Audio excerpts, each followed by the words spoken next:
أعوذ بالله من الشيطان الرجيم بسم الله الرحمن الرحيم. On behalf of the entire organizers of this very historic occasion today,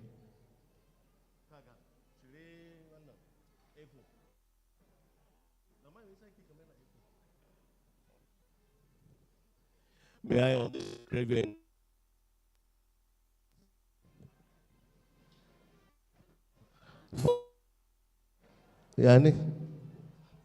for us to rise for the national anthem so that we can respect our dear motherland Nigeria. Shall we rise please for the national anthem?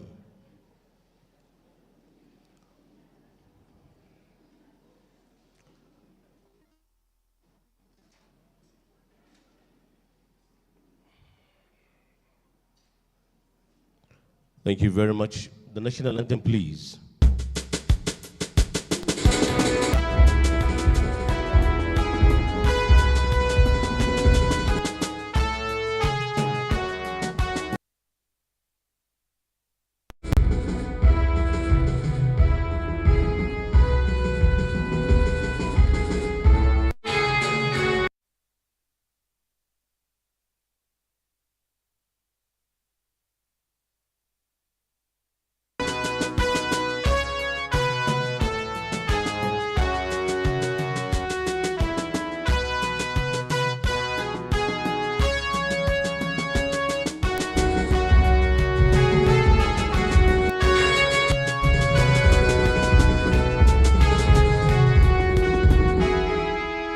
Thank you very much.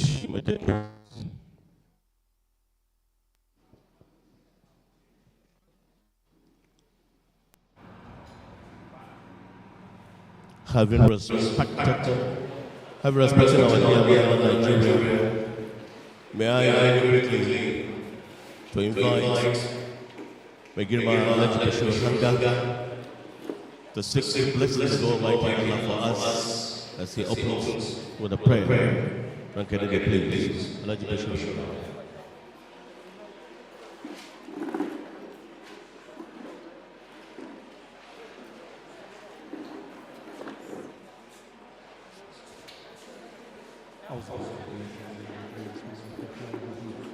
Alhamdulillahi Rabbil Alameen, Ar-Rahman Ar-Rahim, Malik Yawm Ad-Din, Iyaka na'budu wa iyaka nasta'in. اهدنا الصراط المستقيم صراط الذين أنعمت عليهم غير المغضوب عليهم ولا الضالين.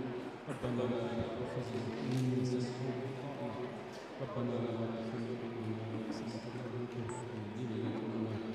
ربنا لا تحملنا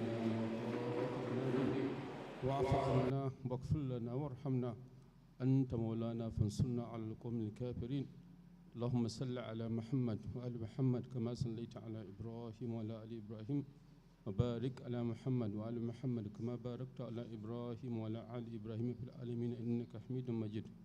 إن الذين آمنوا وعملوا الصالحات يهديهم ربهم بإيمانهم تجري من تحتهم الأنهار في جنات النعيم دعواهم فيها سبحانك اللهم وتحيتهم فيها سلام وآخر دعواهم أن الحمد لله رب العالمين. سبحان ربك رب العزة أما يصفون وسلام على المرسلين والحمد لله رب العالمين. Alhamdulillah. May Allah subhanahu wa ta'ala accept our prayers. Let me also very quickly on this note, while we appreciate your presence, your patience, and your endurance for us to come this far, distinguished ladies and gentlemen, we have two of our children and grandchildren here to also read a few portions from the Holy Quran so that Allah subhanahu wa ta'ala will continue to shower His blessing upon us, the school, Kano, and indeed Nigeria at large. First to read is Hawa Salisu Ishak. Bismillah. Ina Hawa?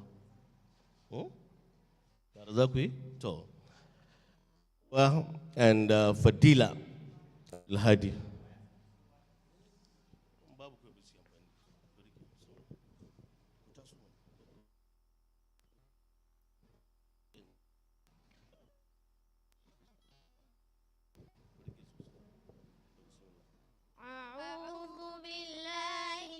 الشيطان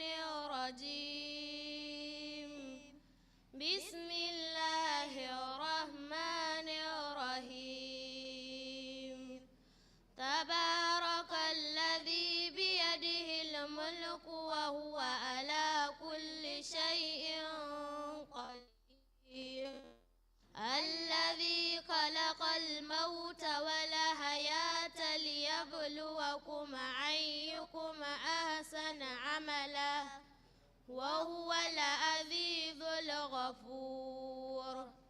الذي خلق 7 سماوات طباقا ما ترى في خلق الرحمن من تفاوت فارجع البصر هل ترى من فطور ثم ارجع البصر كرتين ينقلب إليك البصر خاسعا وهو حسير.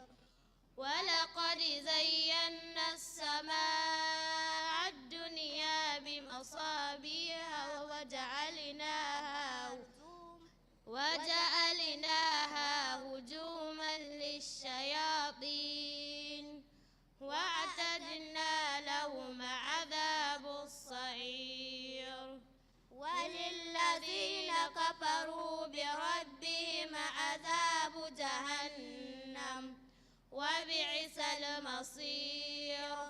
إذا علقوا فيها سمعوا لها شهيقا وهي تفور تكاد تميز من الغيظ كلما ألقي فيها فوج سألهم خزنتها ألم يأتكم نذير قالوا بلى قد جاءنا نذير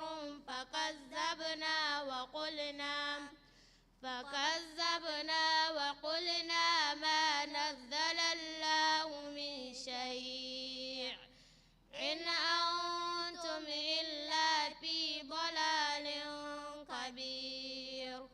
وقالوا لو كنا نسمع أو نعقل ما كنا في أصحاب السعير فاعترفوا بذنبهم فسوقا لأصحاب السعير. إن الذين يخشون ربهم بالغيب لهم مغفرة وأجر كبير. وأسروا قولكم أو اجهروا به إنه عليم بذات الصدور. يعلم من خلق وهو اللطيف الخبير. هو الذي جعل لكم الأرض ذلولا فامشوا في مناكبها وكلوا من رزقه وإليه النشور. أأمنتم من في السماء أن يخسف بكم الأرض فإذا هي تمور أم أمنتم من في السماء أن يرسل عليكم حاسبا فستعلمون كيف نذير. ولقد كذب الذين من قبلهم فكيف كان نكير. أولم يروا إلى الطير فوقهم صافات ويقبض ما يمسكهن إلا الرحمن إنه بكل شيء بصير. أمن هذا الذي هو جند لكم ينصركم من دون الرحمن إن الكافرون إلا في غرور. أمن هذا الذي يرزقكم إن أمسك رزقه بل لجوا في عتوع ونفور. أفمن يمشي مكبا على وجهه أهدى أمن يمشي سويا على صراط مستقيم. قل هو الذي أنشأكم وجعل لكم السمع والأبصار والأفئدة قليلا ما تشكرون. قل هو الذي ذرأكم في الأرض وإليه تحشرون. ويقولون متى هذا الوعد إن كنتم صادقين. قل إنما العلم عند الله وإنما أنا نذير مبين. زلفة سيئت وجوه الذين كفروا وقيل هذا الذي كنتم به تدعون قل أرأيتم إن أهلكني الله ومن معي أو رحمنا فمن يجير الكافرين من عذاب أليم قل هو الرحمن آمنا به وعليه توكلنا فستعلمون من هو في ضلال مبين قل أرأيتم إن أصبح ماؤكم غورا فمن يأتيكم بماء معين الله رب العالمين بسم الله الرحمن الرحيم اللهم ارحمنا بالقرآن واجعله لنا إماما ونورا وهدى ورحمة اللهم ذكرنا منه ما نسيت وعلمنا منه ما جهلت وارزقنا تلاوته آناء الليل وأطراف النهار واجعلوا لي حجة يا رب العالمين اللهم أصلح لي ديني الذي هو عصمة أمري وأصلح لي دنياي التي فيها معاشي وأصلح لي آخرة لنا فيها معادي واجعل الحياة زيادة لي في كل خير واجعل الموت راحة لي من كل شر اللهم اجعل الخير أمري آخره وخير عملي خواتمه وخير أيام يوم ألقاك فيه اللهم إني أسألك خير المسألة وخير الدعاء وخير النجاح وخير العلم وخير العمل وخير الصواب وخير الحياة وخير الممات وثبتني وسكر الموازين وحقق إيمانك ورفع درجاتك وتقبل صلاتك وغفر خطيئتك وأسألك الأولى من الجنة اللهم إني أسألك عيشة همية وميتة سوية ومردا غير مقض ولا فاضر اللهم إني أسألك موجبات رحمتك ومضاعف مغفرتك وسلامة من كل بر والفوز بالجنة والنجاة من النار اللهم أحسن عاقبتنا في أمور كلها وأجرنا من كدي الدنيا والعذاب الآخرة اللهم قسم لنا من خشيتك ما تحول به بيننا وبين معصيتك ومن طاعتك ما تبلغنا بها جنتك ومن اليقين ما تهون بها بيننا وبين معصيتك ومن طاعتك ما تبلغنا بها جنتك ومن اليقين ما تهون علينا مصائب الدنيا ومتعنا بأسمائنا وأبصارنا وقواتنا ما أحييتنا وانصرنا على ما عادانا ولا مبلغ علم ولا تسلط علينا من لا يرحمنا اللهم لا تدع لنا ذنبا إلا غفرته ولا دينا إلا فرجته ولا هما إلا فرجته ولا دينا إلا قضيته ولا حاجة من هوائج الدنيا والآخرة إلا قضيتها يا أرحم الراحمين ربنا آتنا في الدنيا حسنة وفي الآخرة حسنة وقنا عذاب النار وصلى الله على النبينا محمد وعلى آله وأصحابه وأخيار مسأل تسليما كثيرا سبحان ربك رب العزة عما يصفون وسلام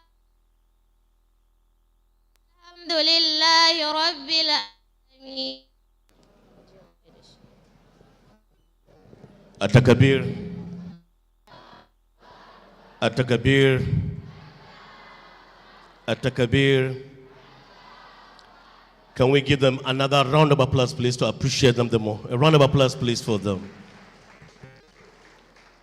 This is one of the incisive surah within the Holy Quran that really touches the minds of every Muslim wherever you find yourself. Allah amsa mana. Having done the reading from the Holy Quran, distinguished ladies and gentlemen, without taking much of your time, we go straight to the business of the day.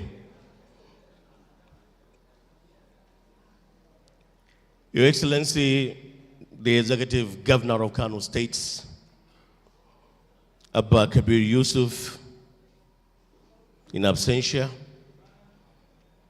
Your Highness, the Emir of Kano, Alhaji Aminu Ado Bayero,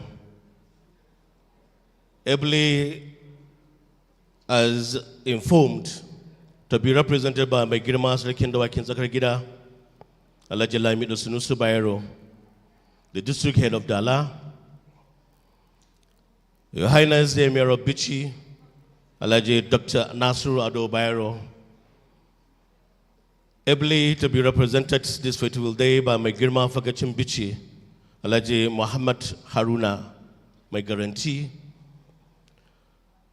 Your Highness the Emir of Karaye, Alhaji Ibrahim Bakar Ila, ably to be represented by Magirma Wazir and Karaye, Alhaji Musa Muhammad Karaye, Your Highness the Emir of Rano, Alhaji Kabiru Muhammad Inua, Kirmau Gabas, ably to be represented by Magirma Majidat Rano, district head of Bebeji, Alhaji Tijani Abdullahi,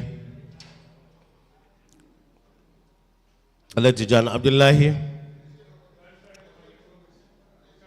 Your Highness the Emir of Gaya, Alhaji Dr. Ibrahim Aliyu Gaya, ably represented today by my Girma Sa'in Gaya, Alhaji Umar Bataya.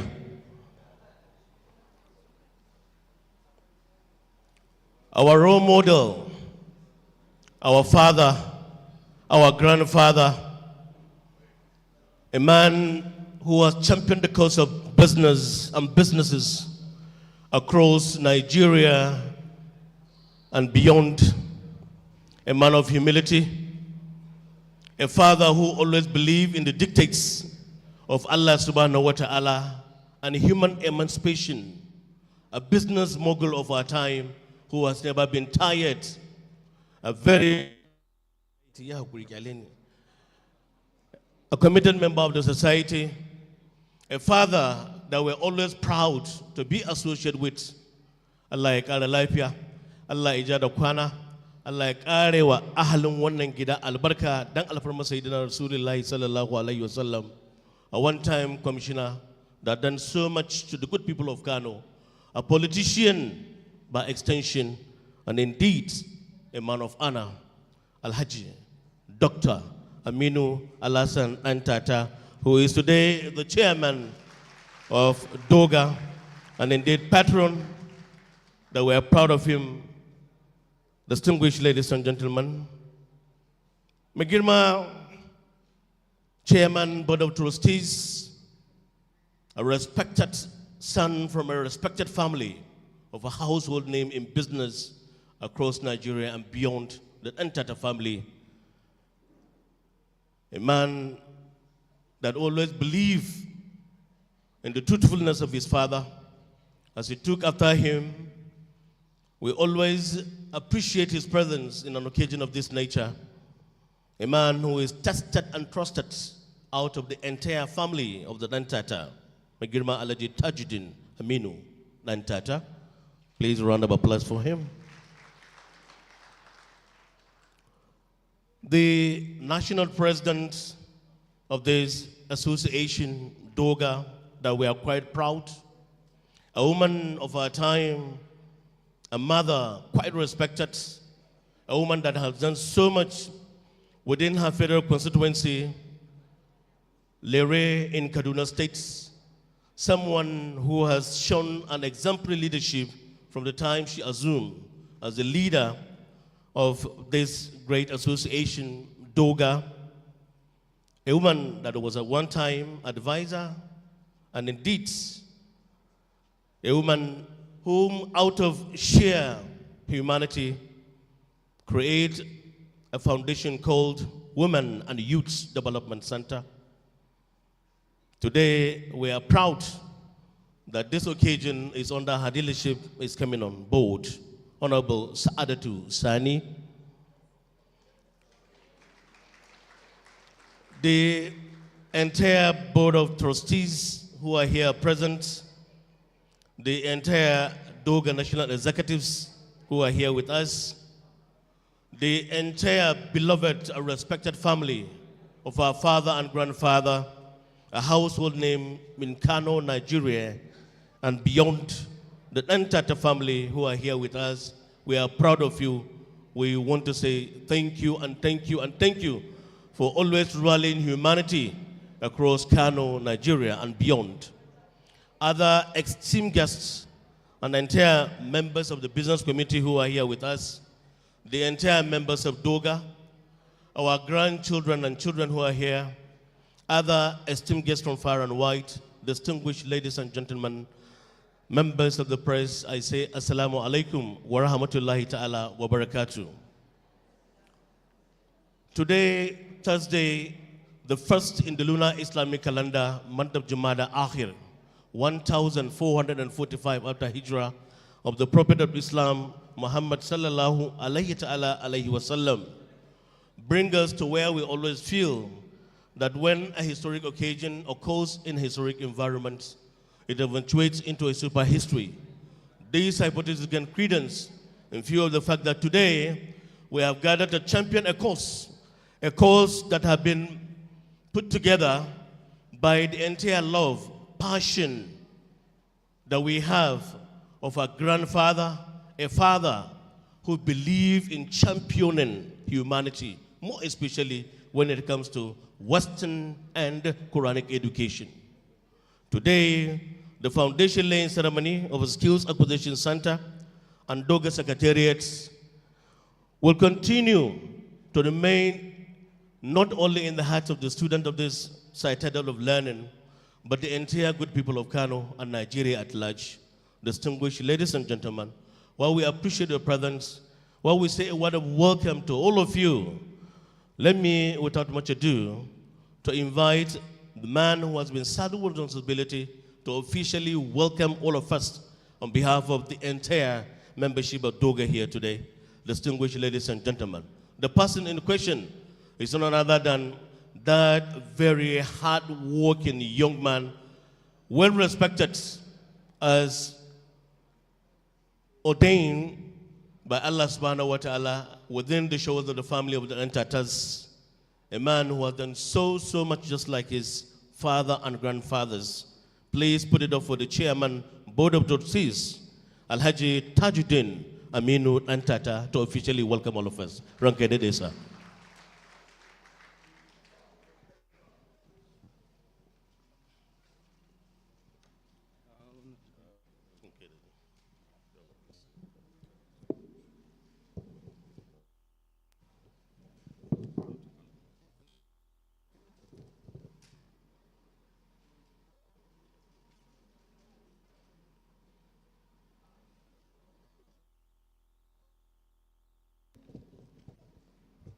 أعوذ بالله من الشيطان الرجيم بسم الله الرحمن الرحيم. My dear father, Alhaji Aminu Al-Hassan Dantata, His Excellency, the Governor of Kano State, Engineer Abba Kabir, His Royal Highness, the Emir of Kano, Alhaji Ado Bayero, Alhaji Aminu Ado Bayero, represented by Mai Girma Sarkin Dawakin Tsakar Gida, His Highness, the Emir of Bichi, Alhaji Nasir Ado Bayero, represented by Mai Girma Fagacin Bichi, His Highness, the Emir of Karaye, Alhaji Ibrahim Abubakar, represented by Mai Girma Wazirin Karaye, and distinguished ladies and gentlemen, my dear brothers and sisters, my distinguished fellow board members of Board of Trustees of DOGAA, everybody, all the students, everyone involved, I thank you for coming to this august occasion, and I welcome you to the foundation laying of the Skills Acquisition Center of Dala All Girls Dala School. I wish you good morning and thank you for gathering here today at this momentous occasion of the foundation laying of our esteemed Skills Acquisition Center and the Dala Old Girls Alumni Association Secretariat. It is a day marked by hope, anticipation, and a collective vision for a brighter future. We stand here on the cusp of change, on land that will soon brim with life, learning, and the empowerment of generations of girls to come.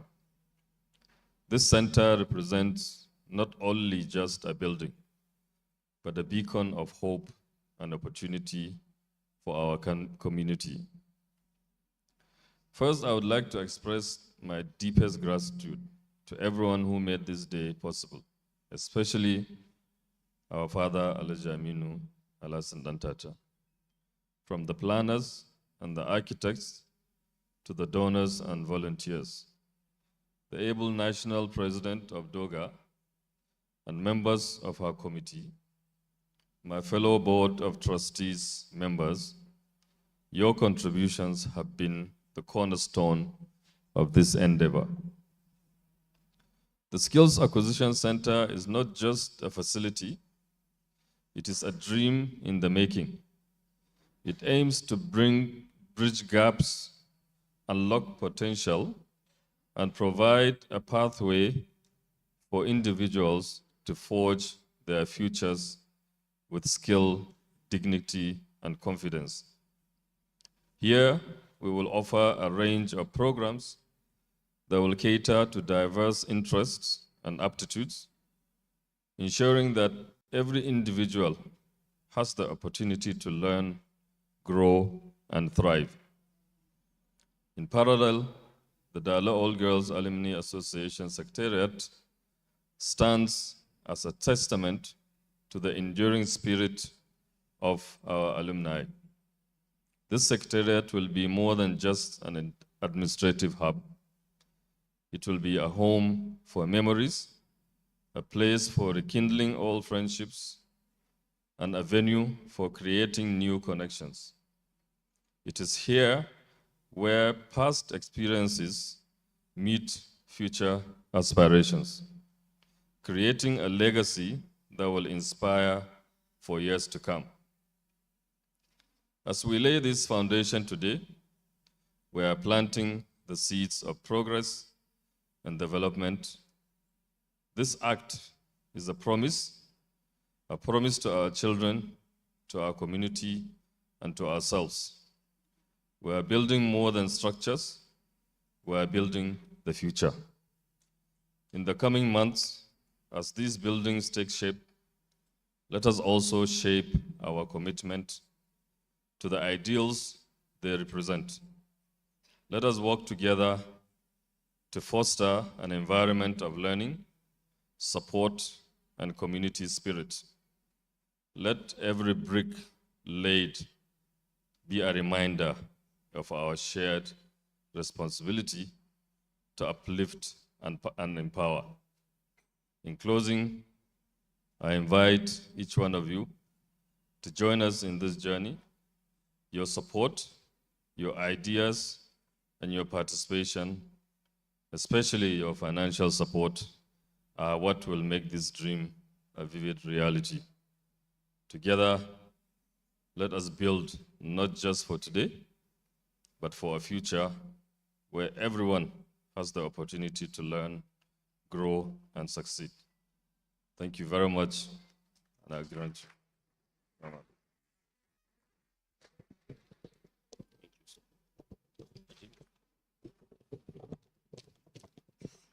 Shall we please once again give him a round of applause for such a very captivating speech that I believe has gladdened the minds of every one of us here present.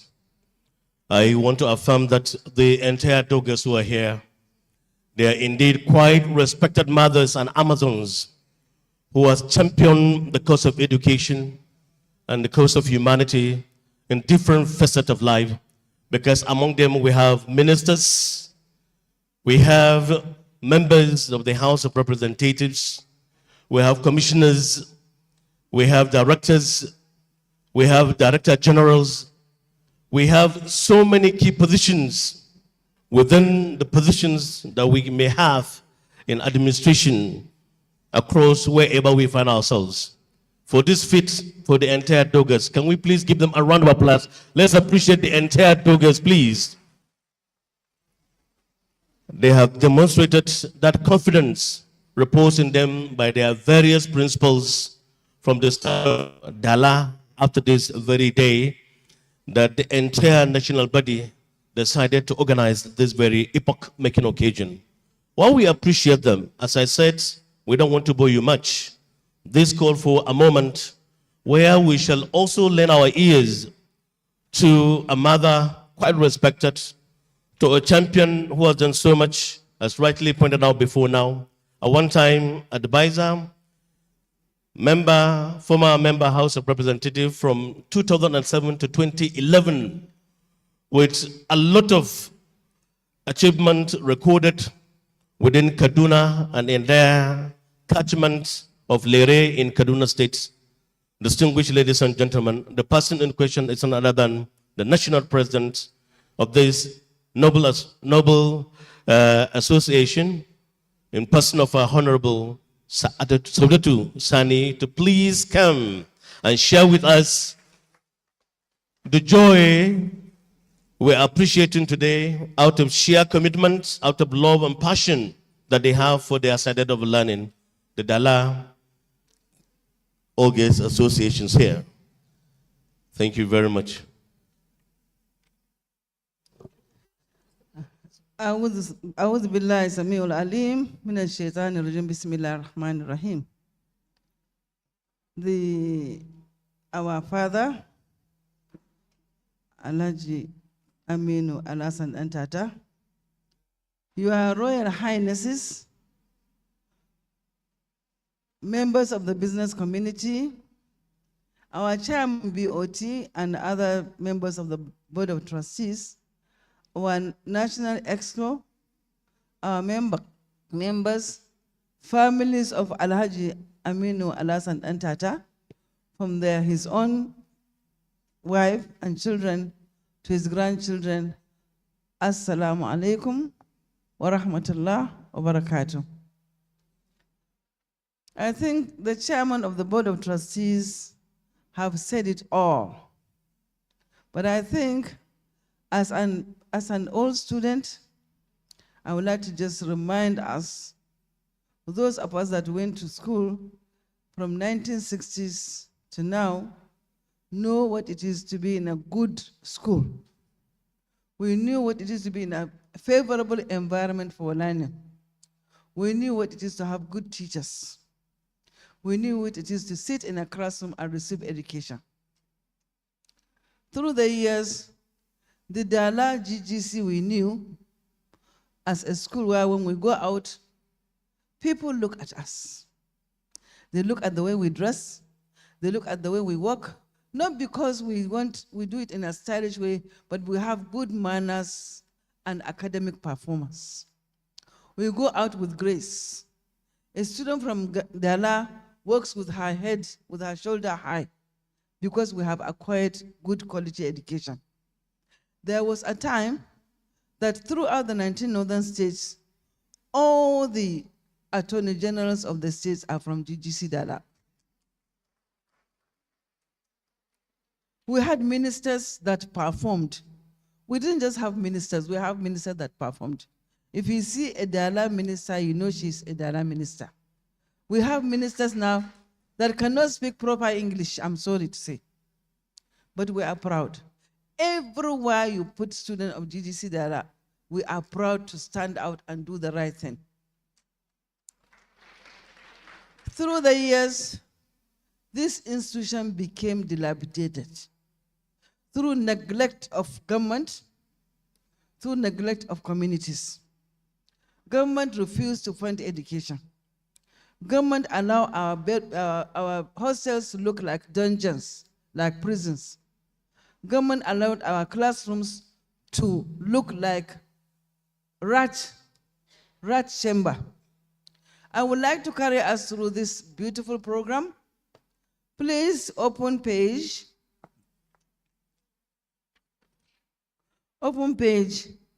1. This is what we met in GGC Dala. There were no chairs, no desks. The walls were smelling. Did you see page 1? Oh, sorry, page 11. Did you see page 11?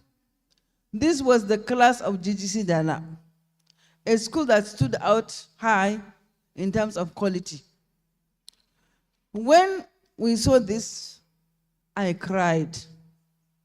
I cried because this is not the school I went to. The school I went to was elegant, beautiful, and promising. There was no chalk. There was not even blackboard. We cried in the radio, I remember, and I think my challenge was to the business community of Kano. I said, how can the business community of Kano, when their children are living in a dungeon? Baba had this, and he sent a message to us that he's coming to that first meeting and he's want to speak there. Baba, before he came, he wrote a check of 10 million naira. Baba didn't know what we are going to do with that money. He just said, I'm here to see you, I'm here to hear from you, and I have brought my check for you to start protecting that school. We collected the 10 million naira. We have the pictures. We have put it on our magazines while we collected the 10 million naira. And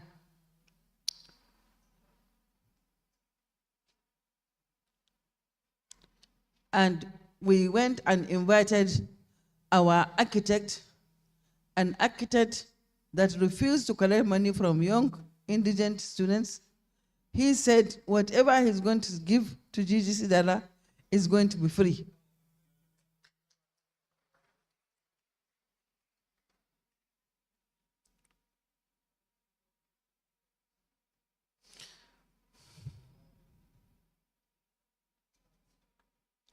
Welcome, sir.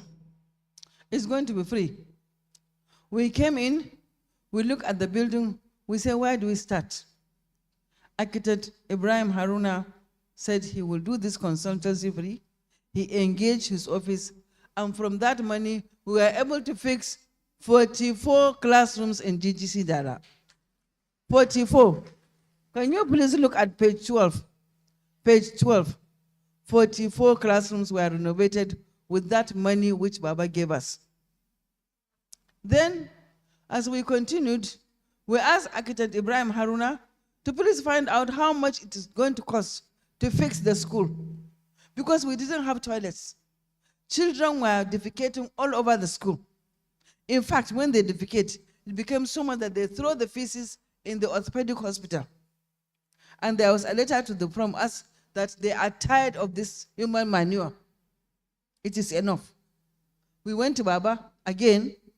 We told him, Baba, engage a consultant, an architect, a builder to give us 20 brand new classrooms or toilets. We have toilets now. We have about 150 toilets in this school. Later on, we didn't have water. At that time, there was cholera in the school. During the time of late Outbako, may God bless his soul, There was cholera in Kano. There was no cholera in Dala. Because we had water, we had sanitation. We didn't have cholera at all in Dala. But this time, there was no cholera. There's cholera in Dala. What is happening? Something is wrong. There was no water. Sewage was coming from the toilets to the drainage inside DGC Dala. That is terrible. We went back again, our father. That is why we saw the entry point, and he said, I will do something. He built 5 solar boreholes in this school. The solar borehole is on the next page. If you open page 14, the solar borehole is there. Page 14. There is one just next door to us. It's here. Again, we said, we cannot keep asking Baba for everything. Why don't we look inwards? We sat down and said, our classrooms don't have chairs. We are able to fix the class, paint them, but we don't have chairs. So we initiated something that said, bring back your chair. The Bring Back Your Chair project is for us to calculate and find how much does a chair cost. And we found that a chair costs 5,000 naira. So we asked all students of GGC Dala to bring back her chair. So when we collect that 5,000, we are able to make 3-seater chairs, which means one chair is 15,000. We charge 20,000 to make sure that they are brought here, because when they make the chairs, they would have to bring them. We charge 20,000 naira per chair, per 3-seater, and we equipped those classrooms with the chairs. If you look at the next page, page 15, we have the children sitting on the beautiful chair. Can you see this?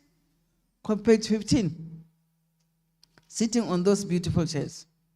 Then, again, because we are very resourceful, we know how to enter. One of our students was working with the First Lady, former First Lady, Aisha Buhari. We told that we need to fix the hostels. The hostels are horrible. And we cannot keep going back to Baba every time. Honestly, he is doing it, but we also have to try other means. And the First Lady of the Federal Republic of Nigeria came into this situation and renovated all our hostels. All our hostels. She went further to build 14 new staff quarters. 14 new staff quarters.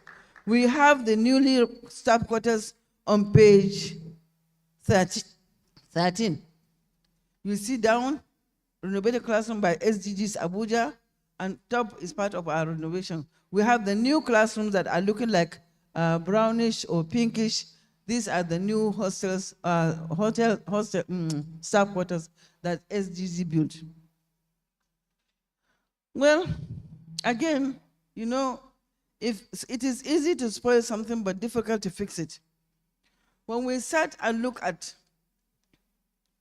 the schools, we found out that during the colonial masters, I think when Baba was a commissioner for education, or when Baba was serving in the government, when Baba was very active, handsome, Alhaji Aminu Alasan Dantata. He stood tall amongst his equals. We said, we went to him. I said, Baba, we are going to be 60 years old. 60. 60 is a good number. That is the time when you retire, isn't it? I'm a politician. I'm not a civil servant. Is that the time you retire? 60 years? If the Allah reached 60, we have accomplished everything. But that is the time when we needed help. I think that is the time when Hausa people get married to a new wife. They will have babies. They will take them to nursery. So we told Baba, and I went again to Architect Ibrahim Haruna. I said, please give us an estimate of what will fix this school. They brought an estimate of 650 million. That is what will completely fix this school, because the chambers that were receiving our sewage had been allocated by the government, the subsequent government, they have built on it. So GGC Dala cannot evacuate its sewage. They have to break it and give individual sewage to every hostel. Baba said, is that how much it will cost? I said, yes. He said, okay, I didn't know that. He called his business community. Let me, please clap for Kano business community. I think to date, this is the only state you will come and say you want Kobo, and they will come. Everybody will put hunger and poverty in front of them and say they don't have. But we have a very dynamic person like Baba who brings and they donate. Baba, thank you very much. Baba came and he invited his people. Wallahi, on that day, we didn't know what Baba was going to do. You all were there. And if you look at page, I think 16, 17, 18,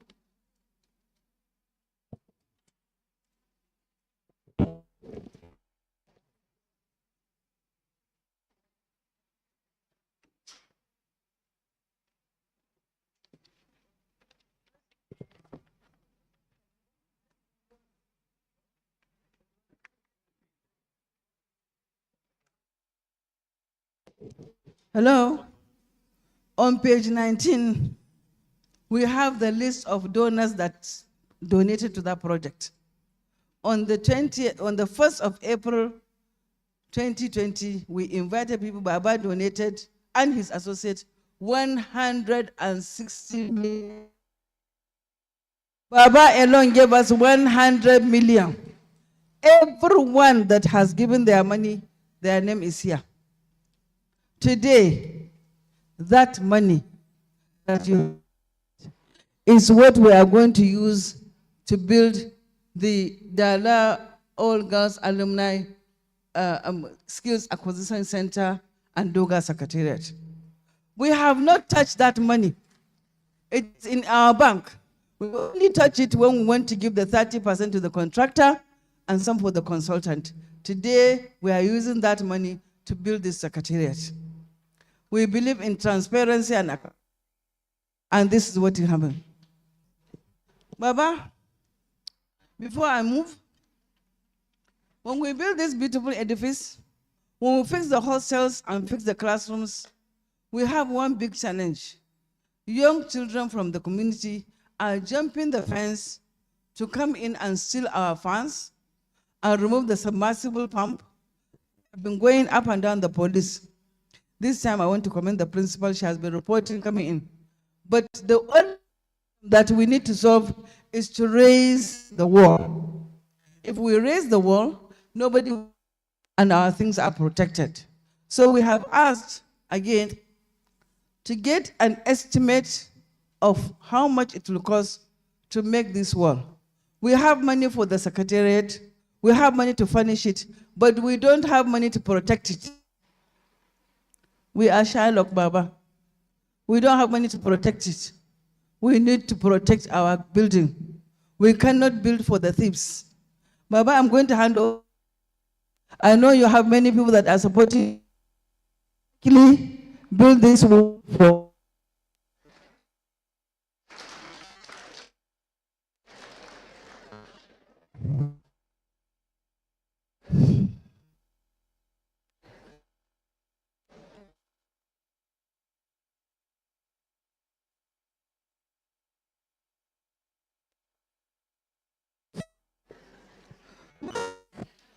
Hello?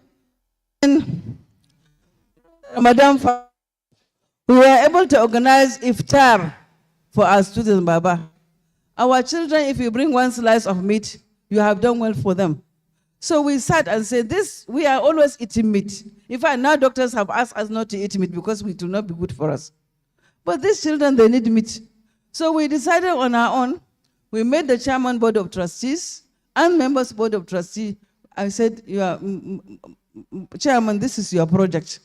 We have to give special food during Ramadan to these children. Chairman is magnanimity, spoke to members of the board of trustees. They mobilized rice, beans, chicken, meat, and we had a special iftar with DOGAA. These children were given nice food on a day of Ramadan. Is that correct? Alhamdulillah. So this, we will launch it to continue. But during the rainy season, the dining hall has been broken. It's not covered. So children cannot eat under a very good, conducive environment. So we don't have a good dining hall, and where they are sitting, there's always water. And then the last one, Baba, we don't have beds. Children sleep on the floor. Do you have beds? They don't have beds. I'm sure among your people doing metal work in Pantec and what is this that they make beds? I'm sure somebody will be magnanimous giving these children beds. I'm giving them beds. So beds for our students. Then the last request for Baba. The last request for Baba. After the building this very, Baba has support for GGC, but who is engineering him at home? Mama.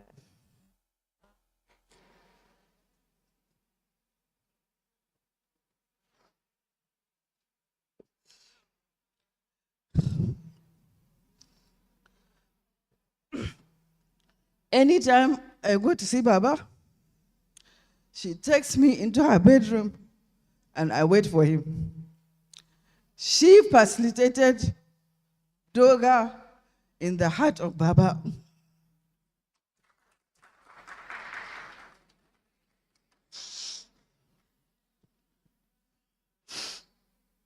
Baba, we want to ask you,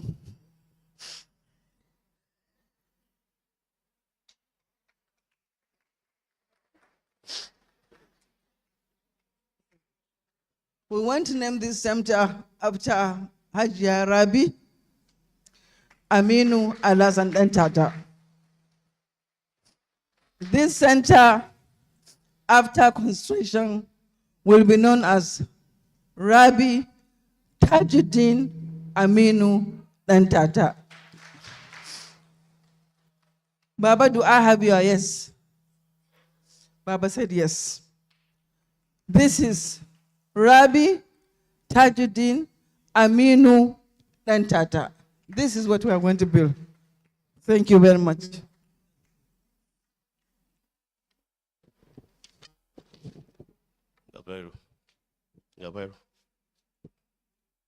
As thank you, remain a keyword. Salu ala Nabi. This call for a very special prayer for us mother, whom the association decided to name the epithets about to be laid today, is indeed a very gratifying thing to appreciate the entire membership of DOGGA. Makaranta kuruhu Allah kafa uku a gareta, wangiji Allah ya jikanta, Allah ya mata rahama, Allah ya sada ta da ya Rasulullahi, sauran magabatan magabaki daya dan alfarmar sayyidina Rasulullah sallallahu alaihi ta'ala alaihi wa sallam.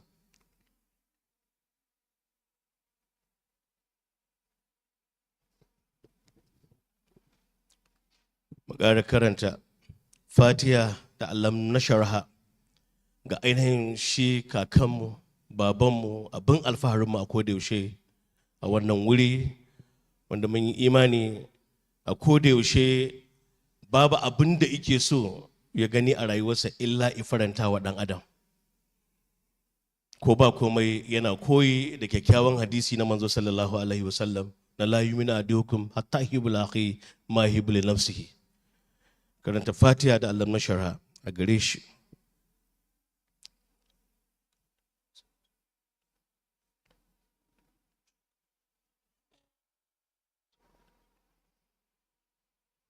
Mu ƙara karanta Fatiha da ayatul kursiyu ga marasa lafiya wanda suke gida da wanda suke asibiti. Ubangiji Allah ya dube su, Allah ya tashi kafadunsu, mu da muke ganin marita Allah ya kare mu.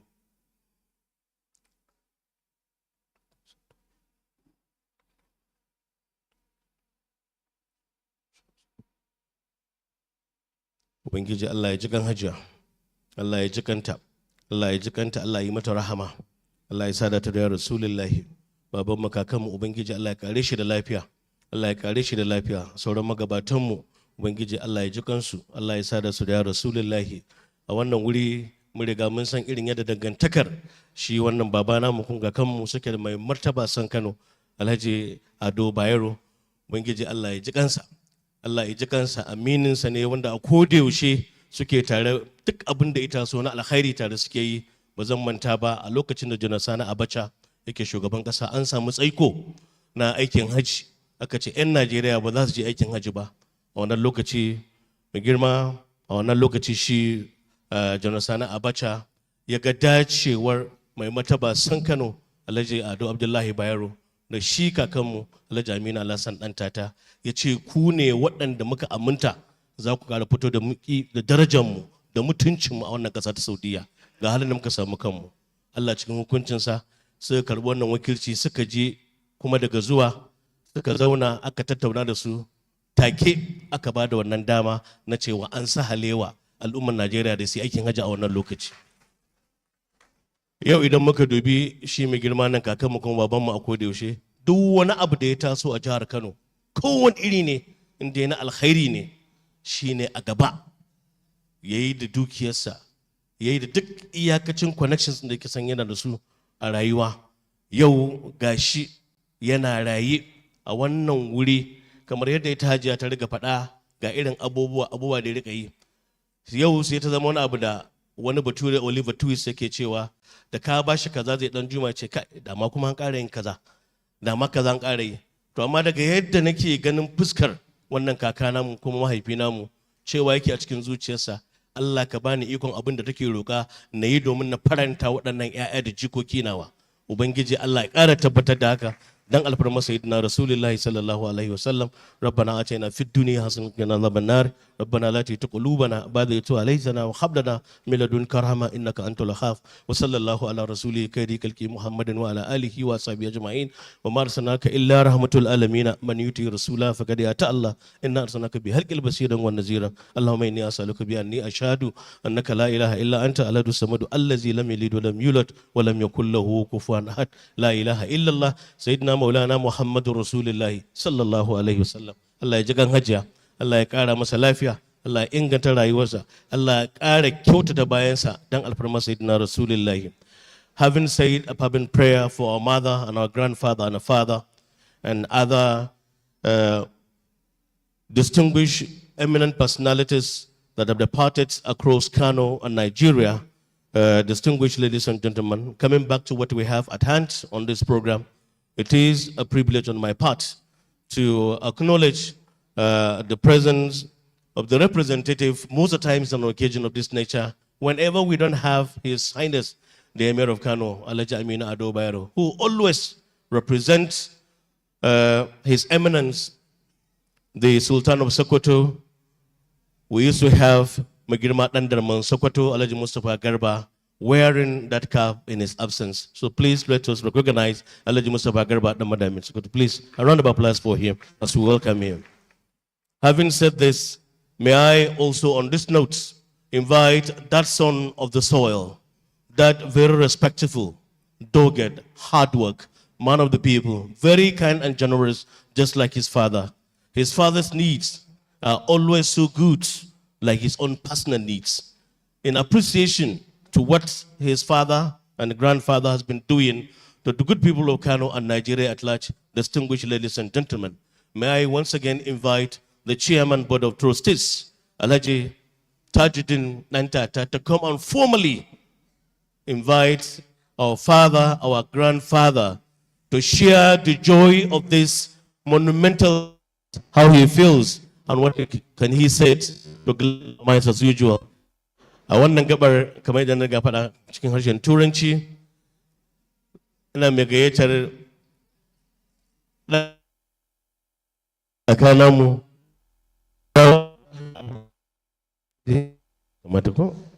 a podium din nan.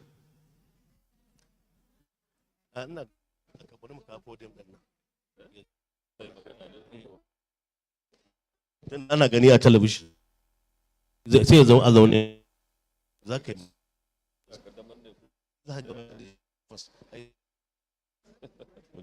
yi za ka yi baitin nasa formally. Assalamu alaikum wa rahmatullah. Da girma mahaifinmu, gaban alfaharinmu, muna gayyata ka wajen ɗora shashin kaddamar da ginin wannan Skill Acquisition Center da kuma Secretariat na DOGGA.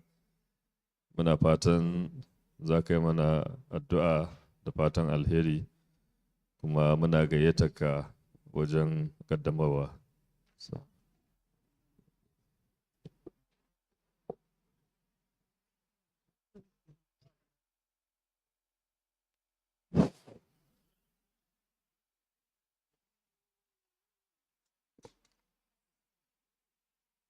بسم الله الرحمن الرحيم وصلى الله على نبي الكريم. masu girma sarakuna, 'yan kasuwa, sauran jama'a, assalamu alaikum. Na nuna farin ciki na da wannan taro na yau da Allah ya kama wannan makaranta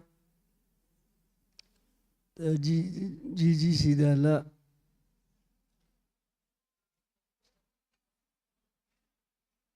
Abin sha'awa ne kuma abin alfahari da yadda wannan makaranta suka fara kawo koke-kokensu har aka samu mutane al'ummar Kano suka taimaka makaranta ta zo wadda take yau, wanda muke mafatan Allah su za ta fi haka ma nan gaba.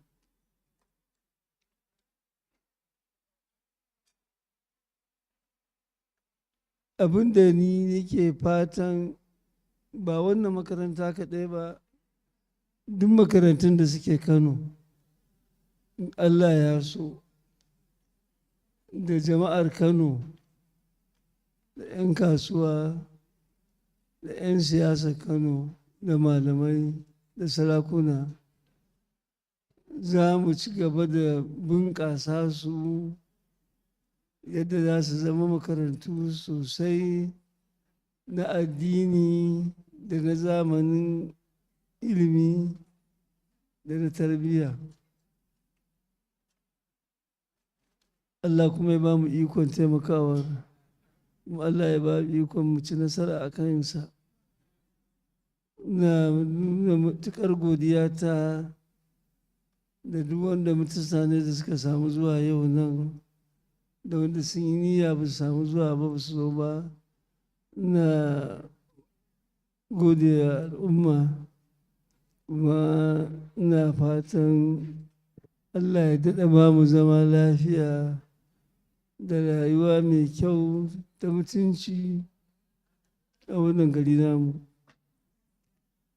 Ina kuma fatan Allah ya dawo mana da imaninmu da iyaye da kakanni da aka san mutanen Najeriya ko na Arewa in particular.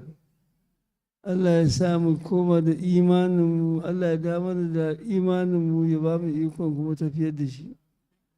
Allah kuma ya ba mu ikon mu taimaka ba wajen ilimi kaɗai ba, da wajen lafiya, da wajen tsaron al'umma, da jin daɗi wanda yake kowane iri ne, mutuƙar da yana kan hanyar addinin musulunci. Allah ya taimake mu. Duk wanda Allah zai ba shi iko da tafiyar da ƙasa, ko da tafiyar da jiha, ko da tafiyar da local government, Allah ya ba su ikon tabbatar da shi bisa rayuwa mai kyau, bisa al'adar addinin musulunci da tarbiyya mai kyau. Kamar yadda nake faɗa, kamar yadda muka ga wannan makaranta, akwai waɗansu makarantun ma wanda haka yanzu nan ana nan suna ta gyaro tsarin makarantunsu. Mutum da waɗansunsu kuma ina gaya musu cewa kowace makaranta tana da iyaye, tana da 'ya'ya, tana da maza, tana da mata. Da matan da suka yi karatu a makaranta sun auri maza, mazan da suka auri mata suna da mukamai. Saboda haka kowa ya duba Allah ya taimaka wa duk wani wuri wanda san zai iya taimakawa. Ba wai sai mutumin Kano kaɗai ne zai taimaka wa Kano ba. Wanda ya auri 'yar Kano lokacin da yana buƙatar yarinya ya ganta yana so, kuma Allah ya bashi, ya kamata duk inda suke shi ma inda Allah ya taimake shi ya zama wani abu, shi ma ya taimake ta, ya taimaki garin da ya auro ta, ya taimaki al'ummar da ya ɗauko ta daga wurinsu. Saboda Allah ya ba mu ikon taimakawa, Allah ya ba mu ikon yin abu don shi, don zancen wani siyasa irin yadda mun ita a yanzu ba. Abubuwa mutum Allah. Wannan taro da aka yi yanzu akwai waɗanda daman sun ce in akwai wasu abubuwa da suka ga ana ganin ya kamata su za su taimaka. Ina tare nan wani ya aiko cewa wannan fensin da kuke so wani ya ɗauka zai yi muku shi. Shi ne Alhaji A.A. Rano ya ɗauki wani alƙawari. Kuma a cikin bukatunku na biyu daga kuna buƙatar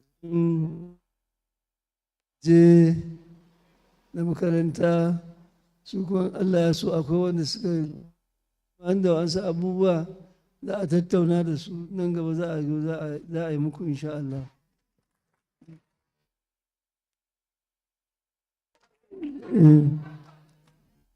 Ke cewa burin tsakaninmu da Allah wallahi tallahi ba wannan makaranta muke so a yi wa ba, amma muna so wannan makarantar ta zama kamar ita ce model ɗin da duk sauran makarantu da su sauran gwamnatoci da sauran shayamomi da sauran ajirai da saurakuna kowanne a inda duk makarantu suke na al'umma da ikon Allah za mu taimaka mu ga an yi su bisa tsari na addini da kuma da ilimin zamani. Allah ya ba mu ikon taimakawa, Allah kuma ya sa mu gama lafiya. Allah ya taimake mu. Na gode.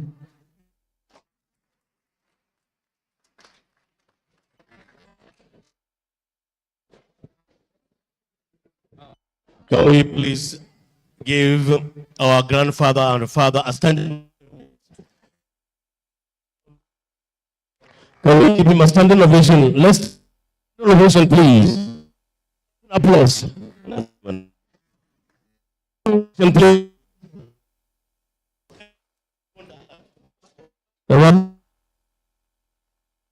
Atakabir, please. Atakabir, please. Thank you very much.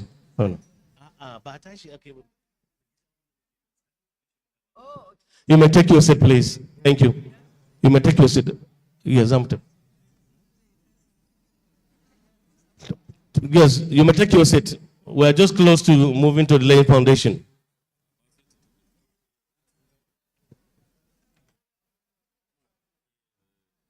Don Allah mu dan yi haƙuri.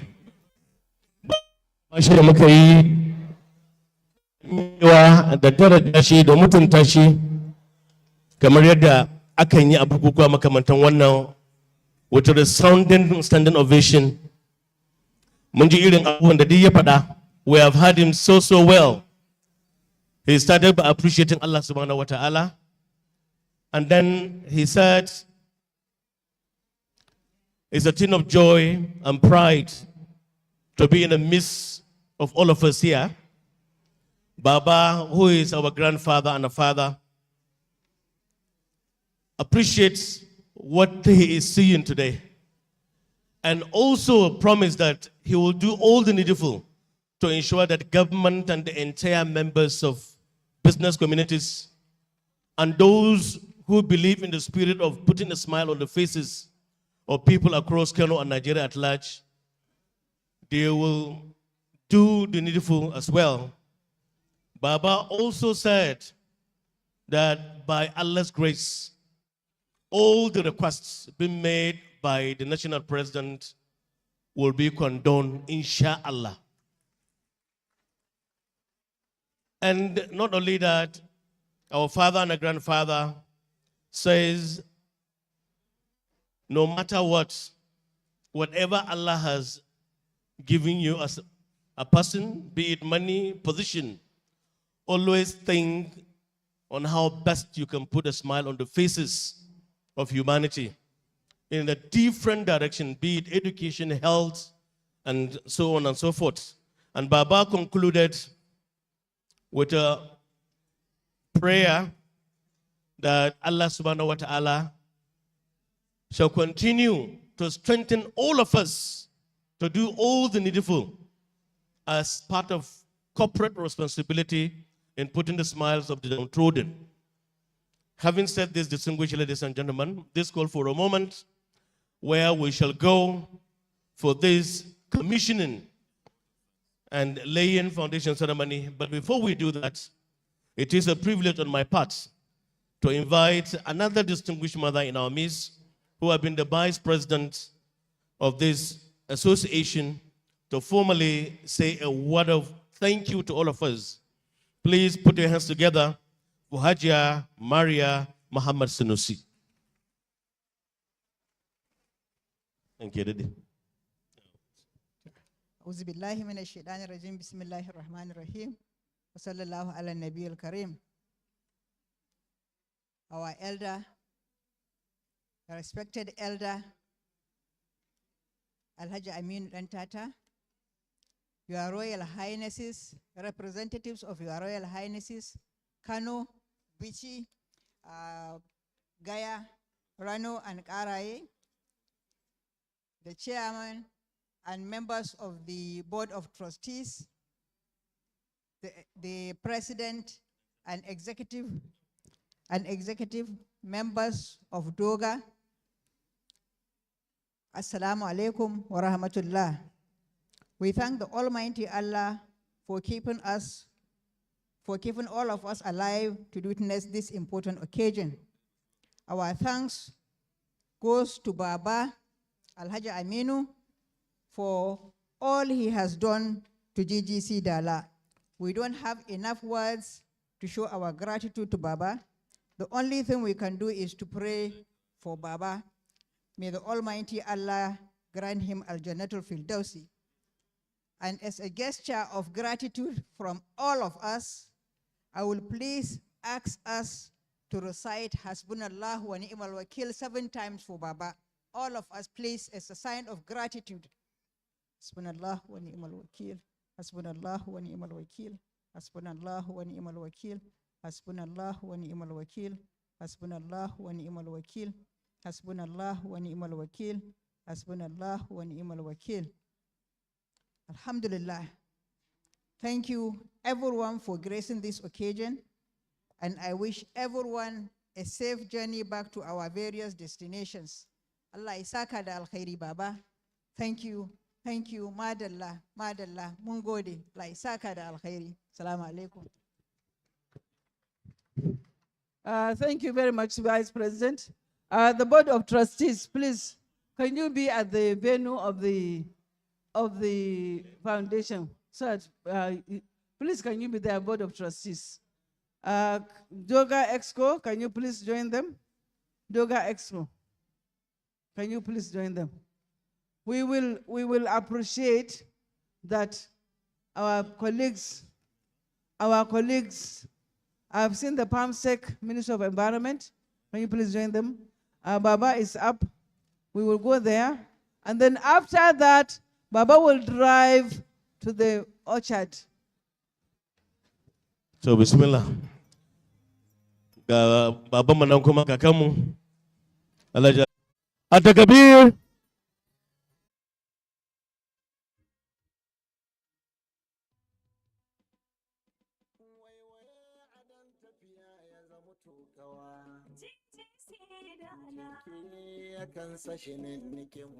Alumni Association. Shaziki yakan zama jarumi ba nawa.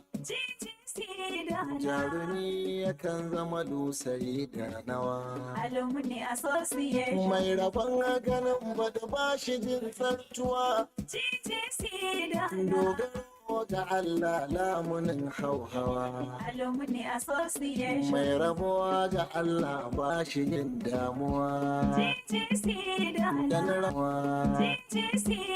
Dan rawa. Dan rawa. Dan rawa. Dan rawa. Dan rabuwa na Allah ba shi sa. Dan rabuwa na Allah ba shi sa. Dan rabuwa na Allah ba shi sa damuwa. Alumni Association. Alumni Association. Dan rabuwa na Allah ba shi sa damuwa. Alumni Association. Alumni Association. Jalage Alumni Association DOGGA. GGC dala. All the girls Alumni Association DOGGA. GGC dala. Alumni Association DOGGA. All the girls Alumni Association DOGGA. GGC dala. Dala Girls Alumni Association DOGGA. GGC dala. All the Girls Alumni Association DOGGA. GGC dala. Dala Girls Alumni Association DOGGA. All the girls Alumni Association DOGGA. GGC dala. Mafarin al'amari buwaye wannan da komai shi ya tsara.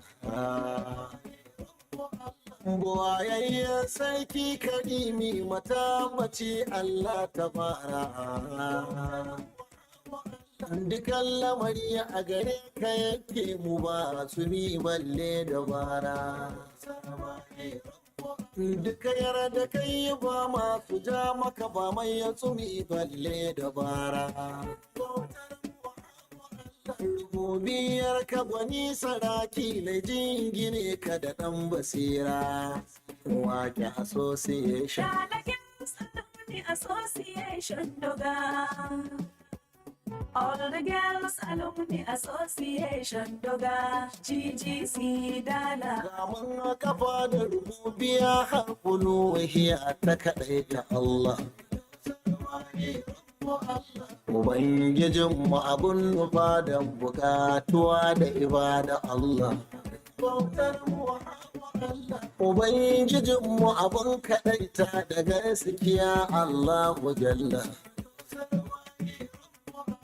A wasu na sanya mamman abin yabo manzo na Allah. Abin da na yi nufi na yi shi ka ƙarfafe ni wahabu Allah. Alumni Association DOGGA. All the girls Alumni Association DOGGA. Adan tafiya ya zama tokawa. GGC dala. Jinkiri ya kansa shinin nufin mai nawa. Alumni Association. Shaziki ya kan zama jarumi ba nawa. GGC dala. Jarumi ya kan zama lusari da nawa. Alumni Association. Mai rabon ganin baɗi ba shi jin tsartuwa. GGC dala. Dogaro ga Allah lamunin hauhawa. Alumni Association. Mai rabo ga Allah ba shi yin damuwa. GGC Da dala. rabo na Allah ba shi sa damuwa. Alumni Association. Alumni Association DOGGA. GGC dala. Alumni Association. Ƙungiyar tsofaffin ɗalibai ne. GGC dala. Masu tallafi gun ɗalibai ne. Alumni Association. Masu bitar fannin ilimi ne. GGC Don dala. fahimtar da ɗalibai a gane. Alumni Association. Masu raya makaranta mu gane. GGC Da dala. tsare haƙoƙin ilimi ne. Alumni Association. Ai sanin sana'a wajibi ne. GGC Sai dala. suke koyar da sana'u tabbas doga Alumni Association. Ghana Girls Alumni Association DOGGA. All the Girls Alumni Association DOGGA. GGC dala. Yau ga ruwan sha yayi yalwa a dalajin bi sun ga tamu. GGC dala. Zuwa kuma sun yi bozo zuwan alumni fa ƙungiyar mu. Alumni Association. Ga maluma kuma sun wadata sanad alumni fa ƙungiyar mu. GGC dala. Wanda kuna an renovation table kujera sun ishe mu. Alumni Association. Sola da bohol babu ƙwauro muke rata kwarori irin Alumni Association. Ghana Girls Alumni Association DOGGA. All the Girls Alumni Association DOGGA. GGC dala. Tilasu mu kai da farin ubanmu Aminu ta ta bugun gabanmu. GGC dala. Tura Aminu na ɗan ta mai share hawayen gidanmu. Alumni Association. Alakar rafafawa rayuwa a cikin hidimtawa irinmu. GGC dala. Fanni na ilimin lafiyarmu haɗa har na jami'un garinmu. Alumni Association. Mu ba mashara jikun jikinmu gode muke maka jarinmu doga Alumni Association. Ghana Girls Alumni Association DOGGA. All the Girls Alumni Association DOGGA. GGC dala. President Saudatu Sani kin kai a gara a cikin zirinmu. GGC dala. Shugaba kuma hazikarmu mai ƙoƙarin haɗa kawukanmu. Alumni Association. Sai Mariya Mamman Sanusi bai sikina a sahun gabanmu. GGC dala. Sakatare Zainab Suleiman ta mun ji birkin sha gabanmu. Alumni Association. Tirejara gaji Muhammadu Bello ya aka zaurata mu doga Alumni Association. Ghana Girls Alumni Association DOGGA. All the Girls Alumni Association DOGGA. GGC dala. Ga walfaya Dr. Atika Baladiya ga mai yafe ubanmu. GGC dala. Sariya Hajiya Gambo Ahmad Kwafi Arho kuma jami'ar mu. Alumni Association. Financial sakatariyar mu fari da kan bugun gaban mu. GGC dala. Auditon ga tamu hawa jibo alfaharin mu. Alumni Association. Mai taimakon sakatariyar mu Tauhida Aligala dangacin mu. Alumni Association. Ghana Girls Alumni Association DOGGA. Alumni Association. All the Girls Alumni Association DOGGA. GGC dala. Sanan da cifu Buhari ya binta diyar alakasin mutamu. GGC dala. Official Hajja binta ya ga Abdulsalam tamu. Alumni Association. Batula kogu da baris talikan advisor ce gare mu.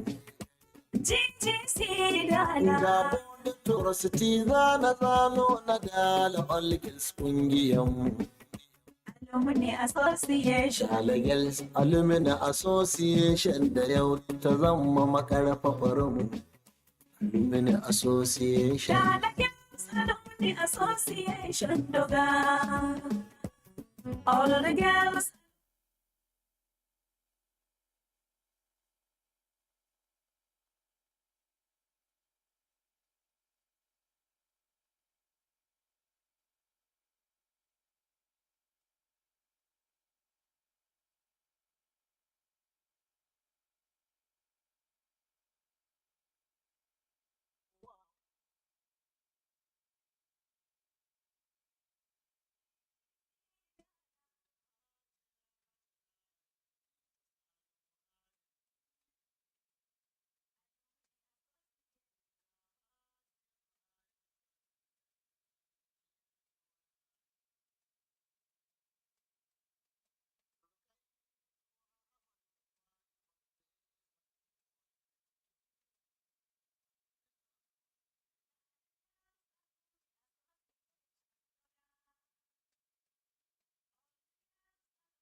Giya harkar siyasa mai ilimi na bugun gabanmu.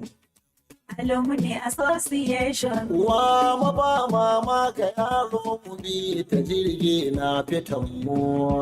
GGC dala. Na riga muku kungiyar nan ta zama abun koyin wasu.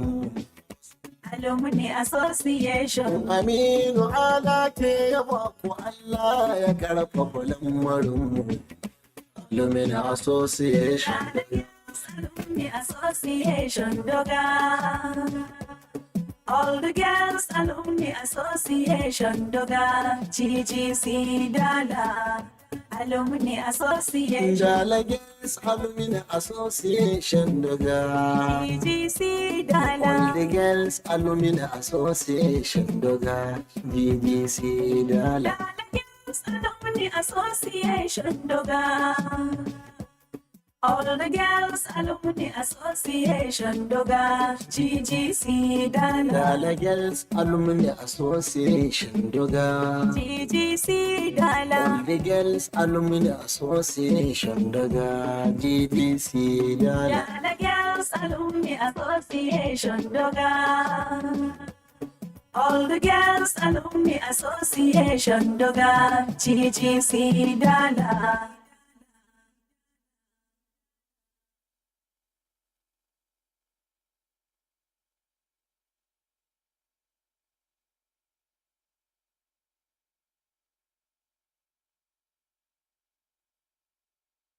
GGC dala. Jinkiri akan sashi nikin mai nawa. Alumni Association. Shaziki yakan zama jarumi ba nawa. GGC dala. Jarumi yakan zama lusari da nawa. Alumni Association. Mai rabon ganin bada ba shi jin tsartuwa. GGC dala. Dogaro ga Allah lamunin hauhawa. Alumni Association. Mai rabuwa ga Allah ba shi jin damuwa. GGC dala. Dan rabuwa na Allah ba shi sa damuwa. Alumni Association. Alumni Association. Dala Girls Alumni Association DOGGA. GGC All dala. the Girls Alumni Association DOGGA. GGC dala. Dala Girls Alumni Association DOGGA. All the girls Alumni Association DOGGA. GGC dala. Dala Girls Alumni Association DOGGA. GGC All dala. the Girls Alumni Association DOGGA. GGC dala. Dala Girls Alumni Association DOGGA.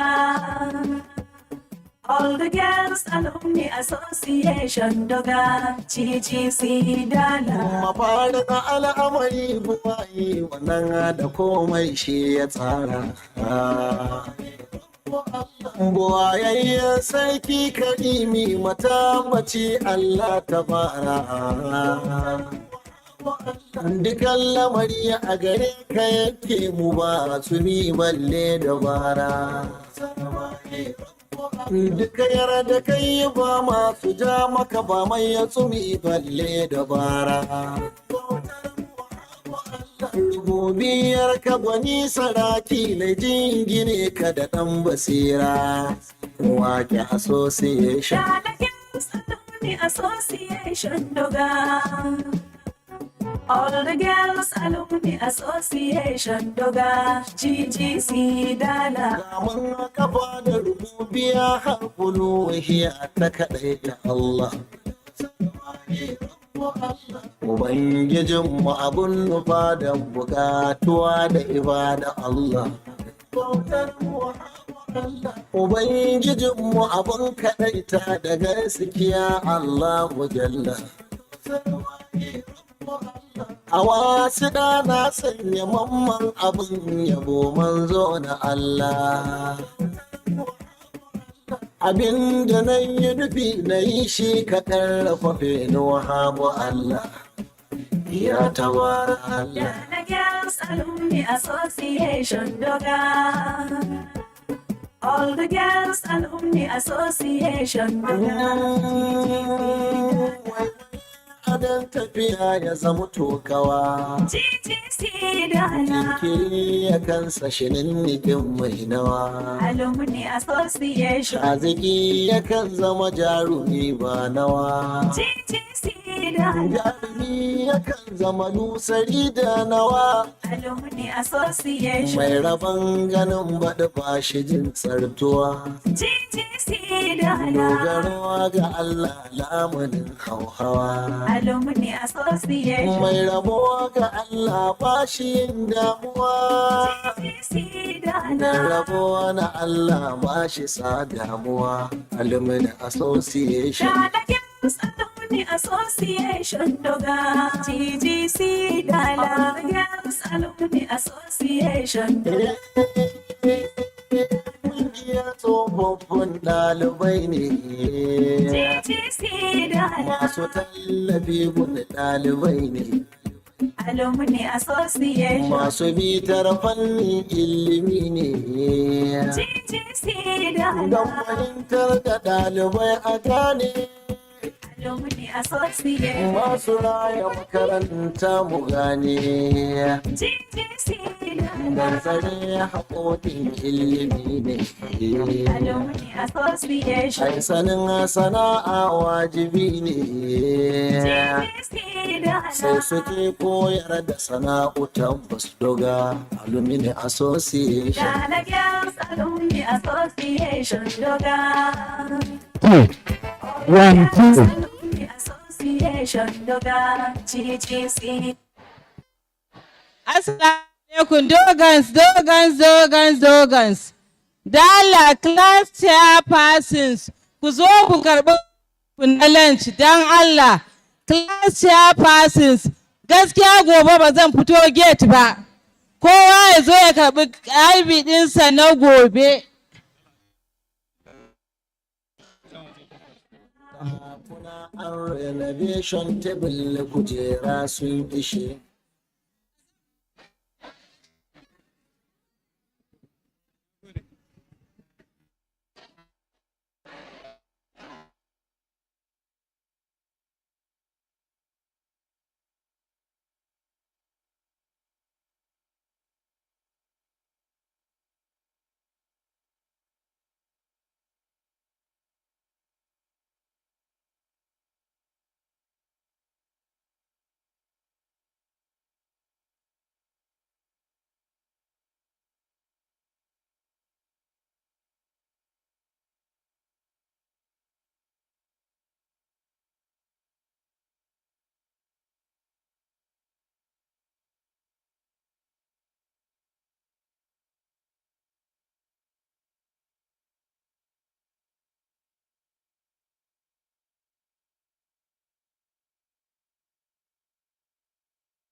am proud to be a student of GGC Dala.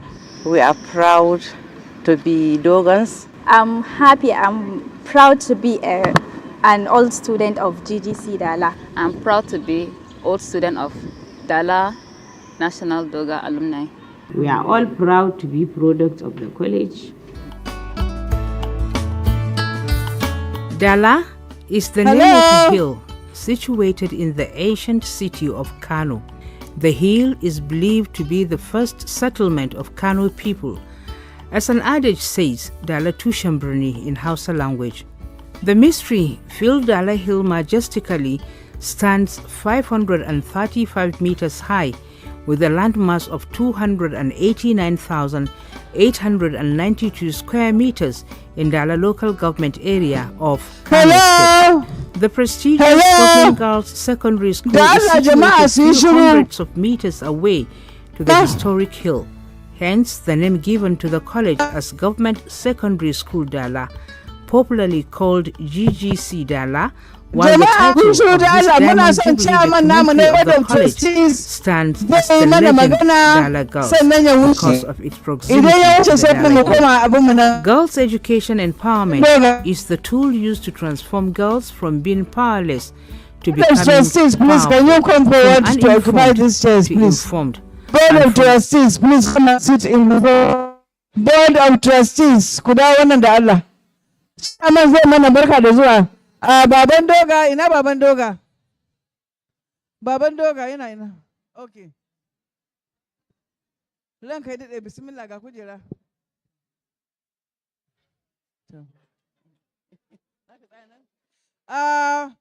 Chairman na Board of Trustees, Alhaji Tajuddin Aminu Alhassan ɗan tata zai adresin ɗinmu da Allah kowa ya zauna ya yi shiru don Allah.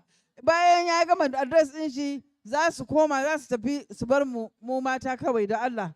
So please let's respect the chairman. Those of you standing, please can you sit down?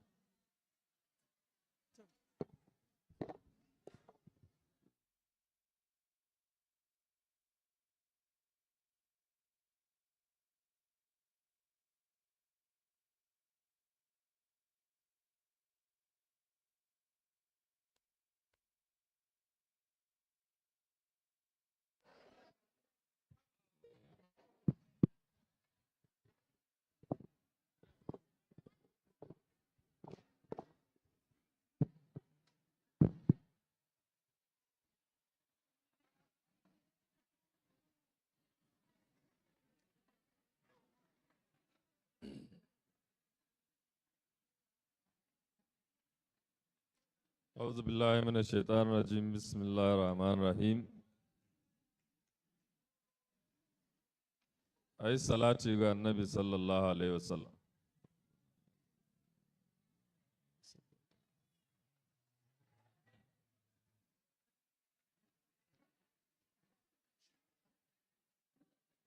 قل هو الله أكو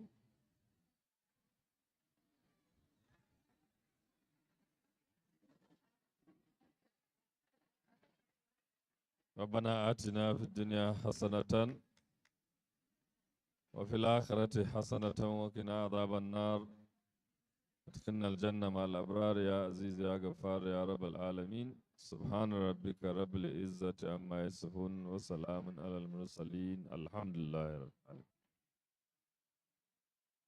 masu girma a ɗan saurara da Allah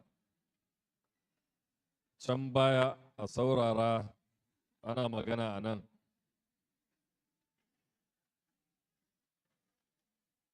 masu girma ‘yan majalisar koli ta doga masu girma masu tafiyar da harkokin doga assalamu alaikum wa rahmatullahi wa barakatuh na mana maraba da wannan AGM da ake yi a yau bayan an aza harshashin ginin Skill Acquisition Center da kuma DOGGA Secretariat. wanda a yau an kaddamar da shi kuma an tabbatar da sabon suna da aka yi masa na Hajiya Rabi Tajuddin Aminu Ɗantata. Allah Ubangiji ya ji kanta, Allah ya mata rahama, Allah kai rahama a gare ta. Mu kuma da muke raye, Allah Ubangiji ya kyautata namu zuwan. Allah ya mana albarka, Allah ya ba mu ikon cikawa da kalmar shahada. Wannan waje da aka tabbatar da shi yau, Allah Ubangiji ya sa ya zama matattara ta amfani wadda za ta haɗa zumunci kuma ta sa albarka da koyon sana'a da basira ga da sauran 'yan mata da za su biyo ta cikinta har ila yawmul qiyama. Kamar yadda muka sani a yau din nan ta hanyar ita mai girma president ta DOGAA ta tabbatar da ƙorafe-ƙorafai nasu da buƙatu waɗanda ake da su, kuma alhamdulillahi an samu nasara tunda an samu wanda ya yarda zai yi katangar gabaki ɗaya shi sukutum shi kaɗai, wanda shi ne Alhaji Awalu Rano. Alhaji Awalu Rano shi ne da zai yi, kuma akwai wakilinsa a nan wanda ya tabbatar Allah ya da cikin ɗan lokaci kaɗan za a zo a fara wannan aiki. Batun gadaje da aka yi kuma shi ma mai girma ubanmu ya yi wannan bayani cewar shi ma ana tattaunawa da wasu, kuma insha Allah za a yi. Sannan kuma wajen cin abinci da aka yi bayani shi ma za a zo a dudduba shi a gani wanda za a gyara in kuma ya buƙaci ƙari insha Allah za a yi ƙarin insha Allah yadda za a yi. Kamar dai da shi ubanmu ya faɗa, muna so ne wannan makaranta ta zama ikon kamar inda ake kallo a ga cewar to ya kamata duk makarantun Kano su zama kamar GGC Dala. Tunda GGC Dala ta daɗe tana zama ita ce ta farko, ita ce uwa, ita ake zuwa a kalla, a duba a gani yaya take, sannan a je a kwafa. To muna fatan duka iyaye na sauran makarantu za su yi koyi da irin wannan abu da Dala take yi, su ma su bunƙasa. Muna kira da gwamnatoci da 'yan siyasa da masu hannu da shuni da duk wanda yake da dama ya taimaka a wannan makaranta. Gani ga baban DOGAA, muna muku murna, muna muku kuma godiya da Allah ya sa muke cikin wannan kwamiti na Board of Trustees. Mu kaɗai ne ƙwal a ciki maza, kuma alhamdulillahi ana ta mitin, babu wani muhawara, babu wani tsangwami, ba komai ana yin sa lafiya. To Allah Ubangiji ya ba mu ikon sauke wannan nauyi da yake kanmu, wanda kuma za su zo su karɓa a wajenmu, Allah Ubangiji ya ba su iko su ma su riƙe amana kamar yadda muka riƙe. Muna neman a yi mana uzuri saboda lokaci ya yi na sallah, kuma na san ku kuna da abubuwa da za a tattauna na AGM, saboda haka na wakilta vice chairman ɗita ta ci gaba da tafiyar da wannan taro wanda za a ci gaba da shi yanzu. Ina muku godiya, kuma Allah Ubangiji ya saka, Allah ya albarka, Allah kuma ya sa a gama taro lafiya. Madalla.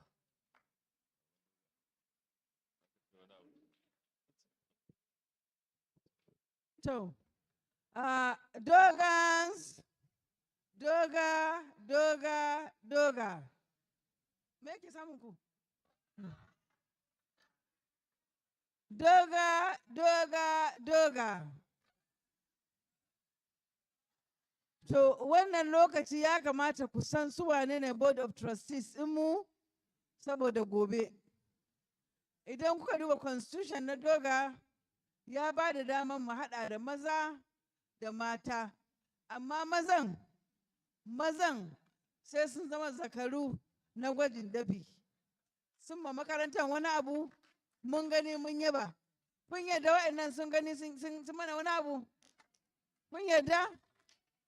Saboda haka kun ga wani abu da muka fara wallahi da goyon bayansu da ƙoƙarinsu da kuma duka wa'annan abu. Please, Board of Trustees, can you stand up so that they know you? Can you please?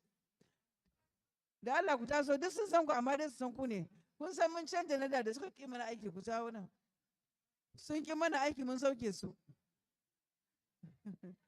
Professor Ruqayyatu kun san ta ko? To. Hajiya Sa'a Yaro, look at her, DOGGA 73.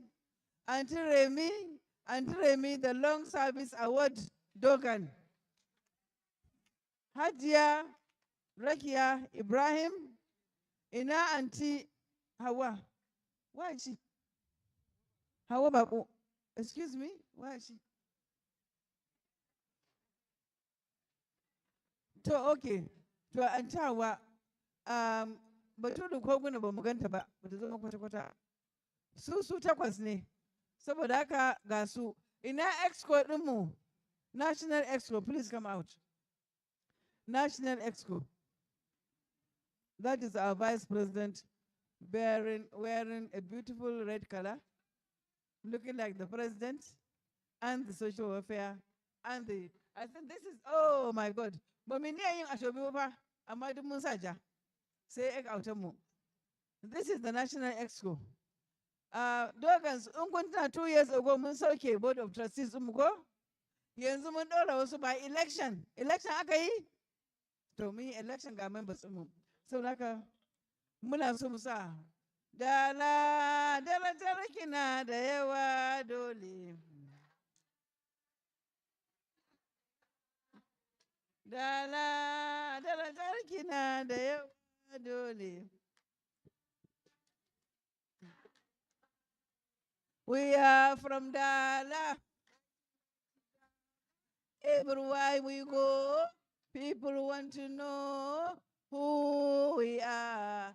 So we tell them, we are from Dala. We are Mati Dala. So, architect Ibrahim ya ce shi DOGGA 77 ne. DOGGA 85. Chairman ɗin kuma DOGGA 85. Saboda haka ba kawai mun ɗauko su bane su ma a cikin DOGGA.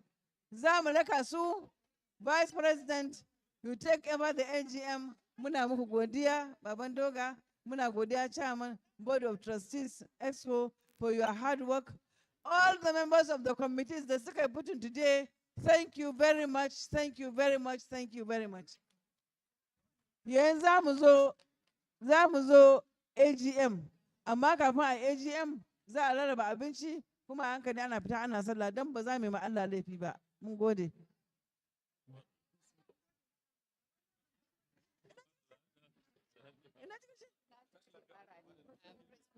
Waiwaye a dan tafiya ya zama tokawa.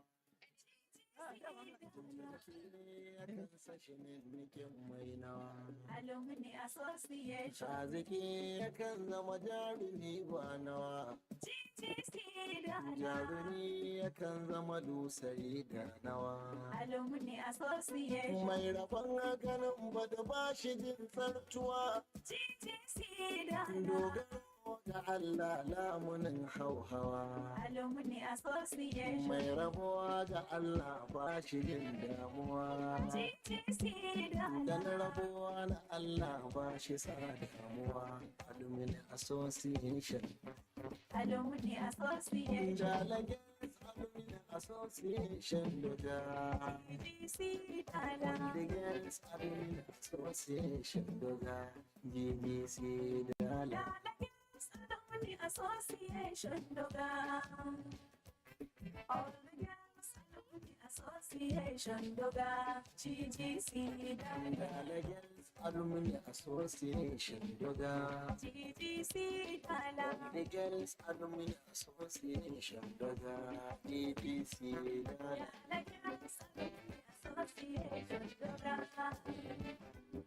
All the girls Alumni Association.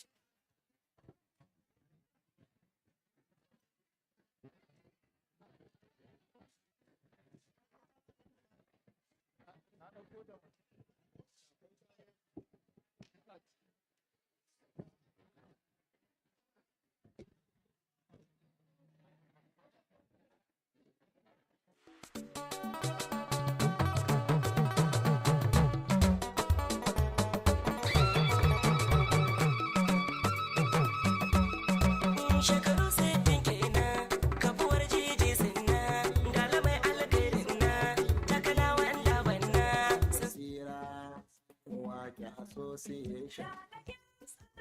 Association DOGGA.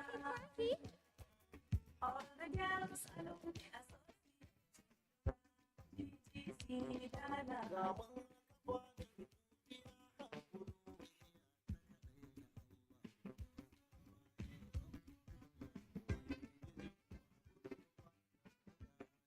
Da ibada Allah. Ubangijinmu abin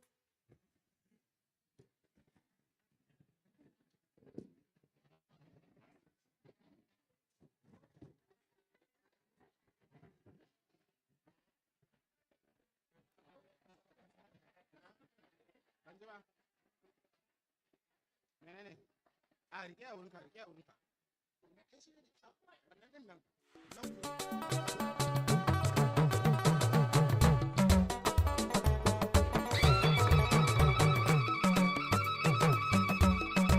shekaru sittin kenan kafuwar jiji sinna dala mai alkhairin na takalawa da banna sansanin ilimi kenan sansanin tarbiyyar na da ta haskaka matan nan jaruman matayen nan da sun ka zamta wurarin nan suka haska Kano sannan suka haska kasa duka yan doga sai mu ce madalla jiji sai dala ta cika sittin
Hello.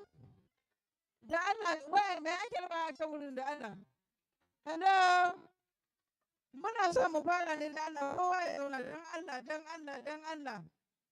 Mun gama da wuri muna so mu fara da wuri don Allah. Akwai abinci amma ba za mu ba da abinci ba sai an gama lectures.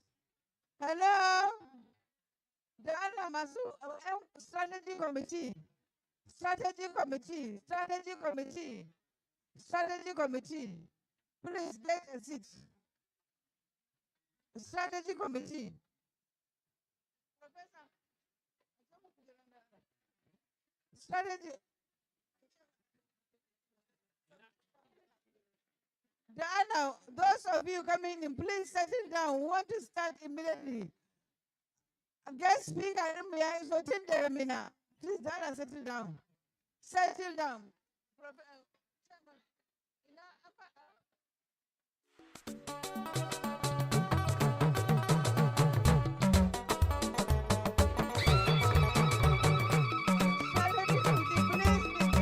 shekaru sittin kenan kafuwar jeje sinna dala mai alkhairin na takana wanda banna sansanin ilimi kenan sansanin tarbiyyar na da ta haskaka matan na jaruman matayen na da sun ka zam taurarin na suka haskaka nosan na suka haskaka sa duka yan doga sai mu ce madalla na ce muku jeje sidala ta cika sittin to godiya ga sarki Allah lillahi wanda ke rayawa lillahi wahidul qahharu alhayy wanda baya macewa mai sallama ga manzon Allah mai kyan ado da kyan takawa san da bayan shi kun Allah domin sani yake yadewa domin sanin kuke mana kyauta ruwan saman da ke sako na sanya Ali da sabu da na faɗi uwar kyawawa albarkacin rasulillah ya Allah ka kara kara kanawa jiji sidala mai tarbiya ya rabana da dama da baiwa I am proud to be a student of GGC Dala. We are proud to be Dogans. I'm happy, I'm proud to be an old student of GGC Dala. I'm proud to be old student of DALA National DOGGA Alumni. We are all proud to be products of the college. Dala is the name of a hill situated in the ancient city of Kano. The hill is believed to be the first settlement of Kano people. As an adage says, Dala Tushambrani in Hausa language. The mystery-filled Dala Hill majestically stands 535 meters high with a landmass of 289,892 square meters in Dala local government area of Kano State. The prestigious Government Girls Secondary School is situated few hundreds of meters away to the historic hill. Hence, the name given to the college as Government Secondary School Dala, popularly called GGC Dala, while the title of this Diamond Jubilee documentary of the college stands as The Legend Dala Girls because of its proximity to the Dala Hill. Girls' education empowerment is the tool used to transform girls from being powerless to becoming powerful, from uninformed to informed, and from being socially backward to socially improved. Perhaps that was what the then Premier of the Northern Region perceived in those days. He eventually laid the foundation of the first secondary school at Dala to encourage girls' education for the development of the region, so that the communities could move forward from the state of being underdeveloped to the state of being developed.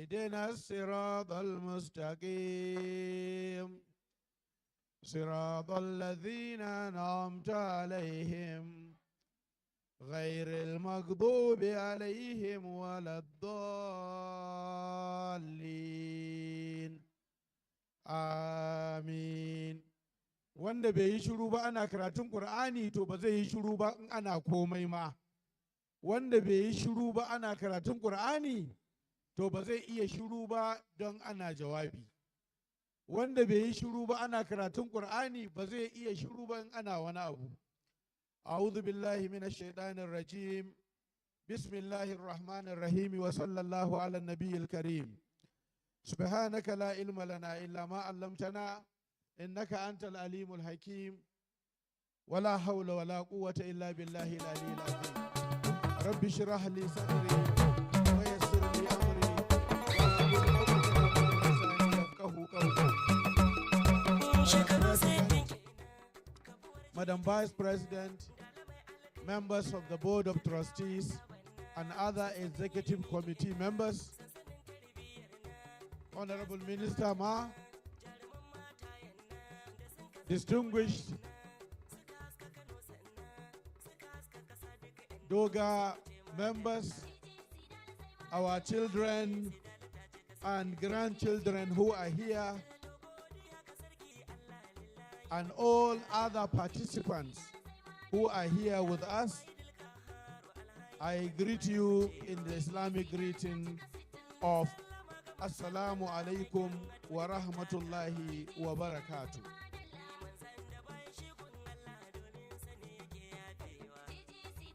Inshallah, this presentation will be conducted in Gausa. Even though it is written in English, I will mix it with Hausa because the audience is Hausa speaking.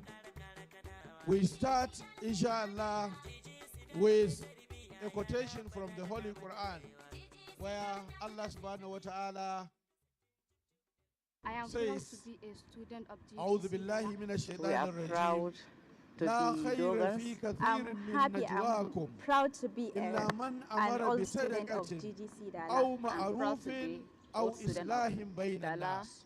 National DOGGA Allah Alumni. says in We Surah are all An-Nisa proud to be products of the college. 114, that is verse Dala 114, is the name of a that hill there is situated no in good the ancient city of in Kano. most of The hill their is believed secret to be the talks first settlement of except Kano people. in As an adage those says, who Dala Tushamburni in enjoin Hausa language. charity The or mystery goodness filled Dala Hill or majestically reconciliation stands between people. 535 meters high with a Ƙungiyoyi na landmass of tsofaffin ɗalibai na juwa 892 wato square haduwa meters suke suna in Dala local tattaunawa. government area Allah subhanahu wa of ta'ala Kano ya ce State. babu The alheri prestigious a Government yawancin Girls Secondary tattaunawar School da is mutane situated suke few yi hundreds of meters sai away dai to the historic hill. waɗanda Hence, the name suke given to the college tattaunawa is Government Secondary School domin Dala, a ba da popularly sadaka called ko GGC taimako Dala, while the ko title na of this abin Diamond Jubilee kirki documentary of ko the kuma college sulhu stands tsakanin as the mutane. legend Dala Girls Alhamdulillahi, because of its wannan proximity to kungiya the Dala taku Hill. kamar Girls yadda muke da education kungiyar mu ta empowerment is SAS, the tool kamar used yadda to muke da transform girls kungiyoyi from na being tsofaffin powerless ɗalibai, to duk becoming abin da muke yi powerful, shine from uninformed to sadakatin informed, and from being socially da backward to ma'arufin socially improved. da islahin. Perhaps that was what the Waɗannan su then ne abin da premier suka of the tara northern ma'ana. region Saboda perceived haka in those Allah days. ya He yarda da abin eventually da laid doga the take yi foundation da of the abin da first kungiyoyi secondary irin school su suke at yi. Dala to Sannan encourage Allah girls' education subhanahu wa for the ta'ala ya development ƙara da of the cewa region, so that the community wato move forward from the state wala of being ta'awanu underdeveloped to the state of being wa developed. ta'awanu alal birri wa taqwa Who is wala Ahmad Bello, the ta'awanu Sultana of Sokoto? alal ithmi wal And what is udwan his ambition in life? wattaqullah The inna Allaha director, shadidul Arewa iqab. House, Dr. Shuaibu Abinda Shehu Allah ya faɗa a Adamu wannan explained. sura ta Ma'ida aya ta 2 umarni ne da Allah ya bayar ya ce ku yi taimakekeniya alal birri wa taqwa da yin abin kirki da kuma tsoron Allah, amma kada ku taimaki juna akan abin da yake sabo ko zalunci. Kuma mu yi hankali, Allah ya ce mana mu yi hankali da wato haƙƙin Allah, saboda haka domin Allah mai tsananin azaba ne. Ma'ana ƙungiyoyi irin su doga da muke tare a nan, abin da suke yi ta'awanu ne alal birri wa taqwa. Don haka sai aka dace abubuwan da muke yi sun dace da albir wato goodness. Annabi sallallahu alaihi wasallam ya faɗa wa wani hadisi ya ce yawancin waɗanda za su shiga aljanna ba masu yawan sallah da azumi ba ne, masu kirki ne, mutane da suke da kirki, goodness, suke da good character. Kuma shi ne ya tara mu a nan. Akwai hadisi annabi sallallahu alaihi wasallama da yake ce mana yadullahi ma'al jama'a, hannun ubangiji yana tare da majority. Shi ne kirista suke cewa wato one with God is majority. Ko mutum ɗaya ne yake a kan ne ko yana tare da Allah. Ce ta taru take so ta inganta wani abu na rayuwar 'ya'yanmu da jikokinmu.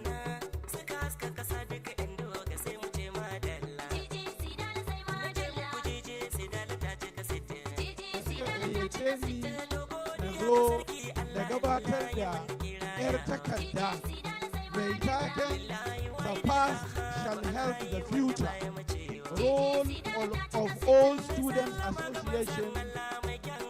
associations in the development of education. Ma'ana wato baya ce take taimakon ba. Domin me mu addinin mu na musulunci yau shekarar 1400 da wani abu.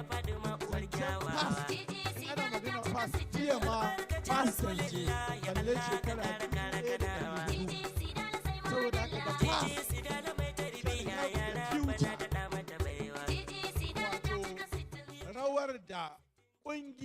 I am proud to be a student of GGC Dala.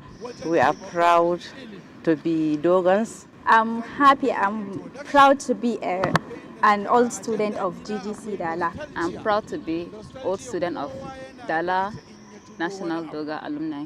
We are all proud to be products of the college. Dala is the name of a hill situated in the ancient city of Kano. The hill is believed to be the first settlement of Kano people. As an adage says, Dala Tushambrani in Hausa language. The mystery-filled Dala Hill majestically stands 535 meters high with a landmass of 289,892 square meters in Dala local government area of Kano State. The prestigious Government Girls Secondary School is situated few hundreds of meters away to the historic hill. Hence, the name given to the college as Government Secondary School Dala, popularly called GGC Dala, while the title of this Diamond Jubilee documentary of the college stands as The Legend Dala Girls because of its proximity to the Dala Hill. Girls' education empowerment is the tool used to transform girls from being powerless to becoming powerful, from uninformed to informed, and from being socially backward to socially improved. Perhaps that was what the then Premier of the Northern Region perceived in those days. He eventually laid the foundation of the first secondary school at Dala to encourage girls' education for the development of the region, so that the communities could move forward from the state of being underdeveloped to the state of being developed. Who is Samadou Bello, the Sardauna of Sokoto, and what is his ambition in life? The director, Arewa House, Dr. Shuaibu Shehu Aliyu, explained. He is the son of Ibrahim son of Abubakar Miraba, and Abubakar son of Muhammad Bello, and Muhammad Bello son of Usman bin Affan. So we can see, understand his own ancestry. He was a grandson of Shehu ibn Fodio. And Sardauna, he actually spent his entire life with the ambition to become the Sultan so that he can inherit his power. But unfortunately, he was not become the Sultan, but he became the first premier of the first and only premier of Northern Region. He could have been the Prime Minister of Nigeria because he was the president of the NPC. But because of his dedication, commitment, his passion for the development of Northern Nigeria, he refused to go to the center. He preferred to remain as the regional leader.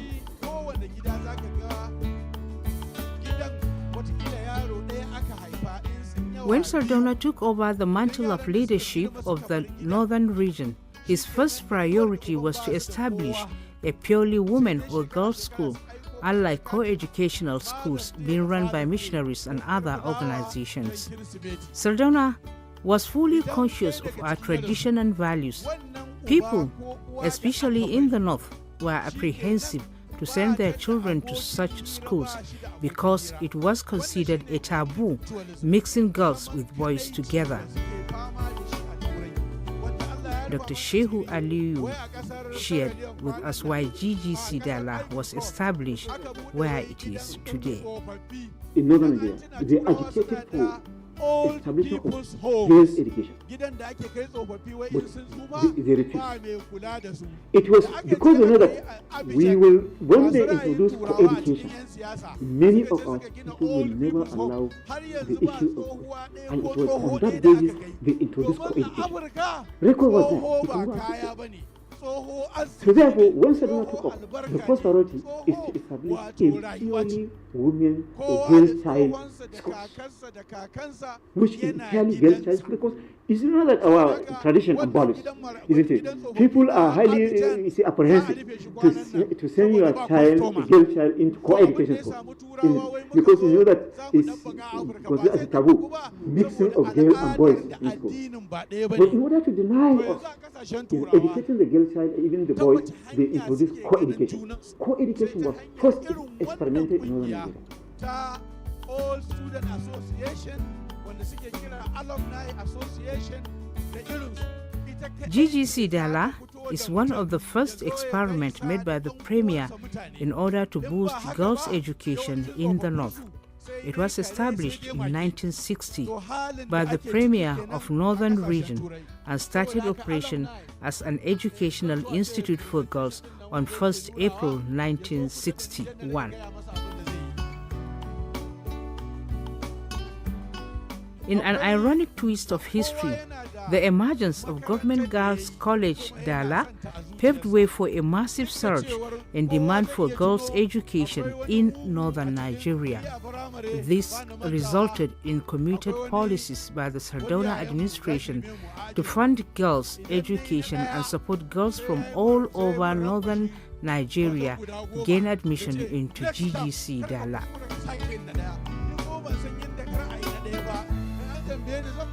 The first female candidates that were offered admission in the prestigious GGC Dala were Salome Sitan Lakan of Shandam, Rahila Agway, Gidan Mana of Plateau Province, and Hajia Hadiza Hassan Usman from Kano Province. Other provinces later enjoyed equal opportunity for admission from the three government girls' colleges of Kano Province, Ilorin Province, and Adamawa Province, Yola.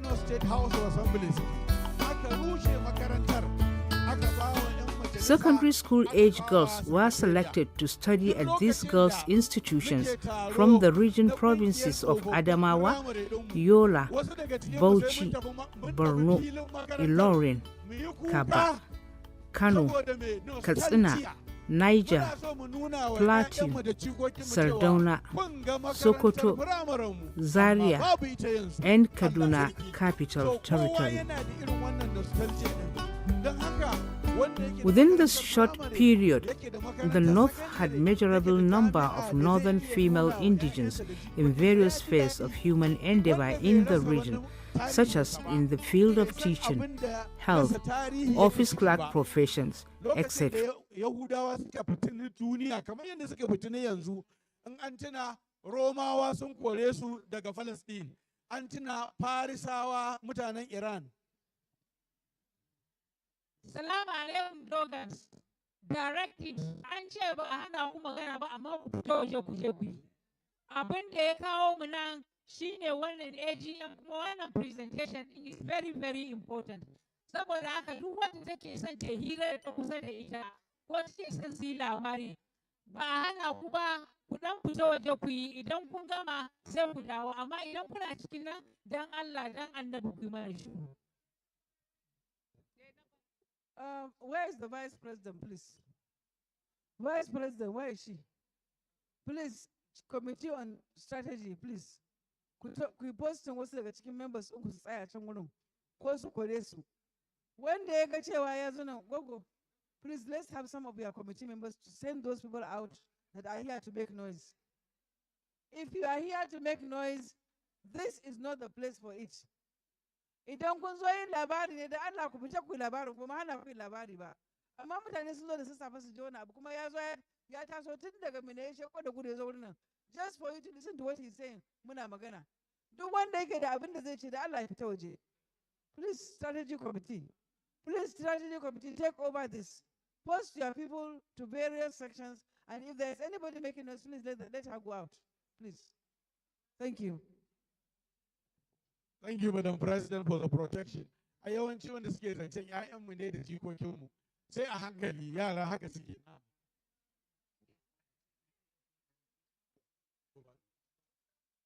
To, masha Allah. To, kamar yadda na fara faɗa, alhamdulillah, kamar yadda umarni aka bani lalle in dawo, muna taron Jama'atu Nasarar Islam Annual Summit Amina, kuma ni ne shugaban rubuta communique. President da Vice President suka umarce ni maza in taho, saboda haka dole ku na faro abin da nake yi na taho. To saboda haka abin da nake cewa yanzu ba mu da firamare da za mu nuna wa 'ya'yanmu cewa nan muka yi. Yawancinmu nan duk kowa yana da makarantarsu ta firamare, yana da sakandare, yana da ta jami'a, yanda wato inda zai ji daɗi ya farin ciki. To amma wanda ya rasa ɗaya daga cikin waɗannan, so akwai wani abu nostalgia. Shi ya samu tsofaffin ɗalibai SAS muka ce duk wanda zai taɓa SAS sai inda ƙarfin mai ƙare. Tun da dai ba mu da firamare, to wallahi ba za a taɓa mana sakandare ba. Yawwa, bare kuma jami'a. Saboda haka, in many places, nostalgia ita ce wato tunani na ina ma shine nostalgia. In many places, all students almost run their old schools, especially public schools. Every one of us has nostalgia about old school. My own alma mater, School for Arabic Studies, SAS, will be 90 years old next year. It was established in 1934 by late Emir of Kano, Alhaji Abdullahi Bayero. Aka ɗauko 'yan Sudan da 'yan Masar suka kafa makaranta ta SAS. Kowa ya san wannan makaranta ta jizi dala, competitor ɗinta ba ƙananan makarantu ba ne. Irin su Queen Elizabeth College Ilori da ake faɗa, irin su Queen's College ta Lagos, su ne sa'o'inta, da kuma irin su Federal Government Colleges. Kuma kowa ya sani ba abin da waɗannan makarantu za su nuna wa GGC dala. Saboda haka, it is a pride. Wato mu da muka tashi muna SAS, in aka ce mana ga 'yan GGC nan, mun san babu dama ne, mun san ba shakka. Yawancin All Student Association kamar mafiya take, wato wata ƙungiya ce mai ƙarfi. Wani lokacin All Student Association, Alumni Association ta fi ƙarfin gwamnati, domin watakila ma sakataren tsohon shugaban ƙasa ne, watakila sakataren tsohuwar ministan ilimi ce, watakila Board of Trustees ɗin za ka yi ta ganin irin waɗannan abubuwa. Saboda haka All Student Association ba ƙaramin abu ba ne, ba ƙaramar ƙungiya ba ce. Wato ƙungiya ce wadda take looking out for each other. Akwai wani yawanci mu 'yan jarida akan ba mu aikin MC. Wata shekara an zo ana taro, akwai Professor Oloye na Jam, an ba shi Vice Chancellor na University of Ilorin. Abokin malam shekarau ne Sardaunan Kano. Sai ya zo Kano aka shirya masa walima. Ni nake MC a ranar wajen shekara 15 zuwa 17. Ina cikin MC sai na kalli high table, na ga Professor ya dudu, ɗan SAS ne, na ga wato Professor Munzali Jibril, ɗan SAS ne, Professor Abubakar Rashid, ɗan SAS ne, duk na kalli saman tebur na ga kusan 'yan makarantarmu ne, sai ne abin da ake kira wato dropping bricks a turanci, wato dukan garwa. Sai na kalle su na ce, wai wanda bai SAS ba ya yake ji ne? Ina waigawa haka sai muka haɗa ido da malam shekaru, shi ko bai SAS ba. Subhanallah, la ilaha illallah. Shi ne dukan garwa a Hausa, wato dropping bricks. Ka faɗi kalma ta dawo ta yi haunting ɗinka. To Allah ya taimake ni, da yake ɗan jarida ne, Allah yana ba mu 'yar hikima ta dabaru na kaucewa. Sai ya kalli malam shekaru na ce, sai dai in KCC ya yi. Wato wanda bai SAS ba ya yake ji ne, sai dai in KCC ya yi. Domin malam shekaru shi Aminu Kano Commercial College ya yi.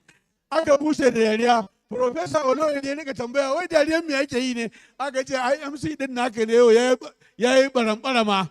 Allah, shi kuma taro na malam shekarau ne abincin shi ya bayar ni ma shi ɗauko ni saboda haka tana faruwa. Ba na mantawa muna SAS aka zo debate 1978 akwai debate da ake yi duk shekara. Yawancin GGC da sukan cinye wannan debate din. Wannan shekarar ni ne chief debater na makarantarmu. Aka haɗa mu da 'yan St. Louis. 'Yan St. Louis da suka gamu da zulumbu da 'yar hula masu ruwan ustazai har ce mana suke yi, au dama ana koya muku turanci. Wallahi tallahi dama ana koya muku turanci. Aiko da aka zo debate din nan malam turanci. Dama mu SAS Allah ya hore mana addu'ar wato kakanni. Ga turanci ga larabci ga Hausa. Da muka same su muka ba su kashi a debate din turanci ba debate din Hausa ba. Muka ce yau za ku san cewar ana koya mana turanci. Amma dai ba mu haɗu da dala ba, bare mu ce mun cinye dala. Na tabbatar da mun haɗu da mun sha kashi. Mun san haka. Nostalgia, kalmar nostalgia ita ce dukkan abin da yake wato an giza mu taimaki baya. Kalmomi ne guda biyu na Greek da nostal. Nostal ita ce return, komawa. Sannan da kuma jiya, wato pain, wato kana jin zafin abin da ya wuce. Wato ina ma ka samu wata dama ka sake yin wani abu ka gyara abin da ya faru ko ka taimaka. To wannan Old Student Association ita ce take ba da wannan damar nostalgia ɗinka ta zama alheri na gyara. So what are they? Su Old Student Association ko Alumni Association na yi bayanin what are they? Kamar yadda na faɗa abubuwa guda shida. What, who, why, where, when, and how. To what are they? A wannan idan aka karanta ba zan karanta komai ba tunda na ba da takardar in Allah ya da kowa zai samu kwafi za a iya aikawa by WhatsApp kowa ya samu ya karanta. Su wane ne su? Mu nan a ƙasar Afirka, a nahiyar Afirka da wasa muke ɗaukan Alumni Association. A ƙasashen da suka ci gaba, Alumni Association wato ko ɗan siyasa zai tsaya takara wallahi ba zai ci zaɓe ba in Alumni Association ba su goyi bayansa ba. Domin me su suke da network, su suke da wato alaƙa da masu zaɓe. Saboda wata uwar wani ce ko yar wani ko matar wani, wani uban wata ne ko mijinta ko kuma ƙaninta ko wani abu. Saboda haka network ɗin Alumni Association ba ƙaramin abu ba ne ga siyasa a matsayin wato mutanen da za su iya canja al'umma gaba ɗaya. Akwai kalmomi da nake kira na memories. The memories.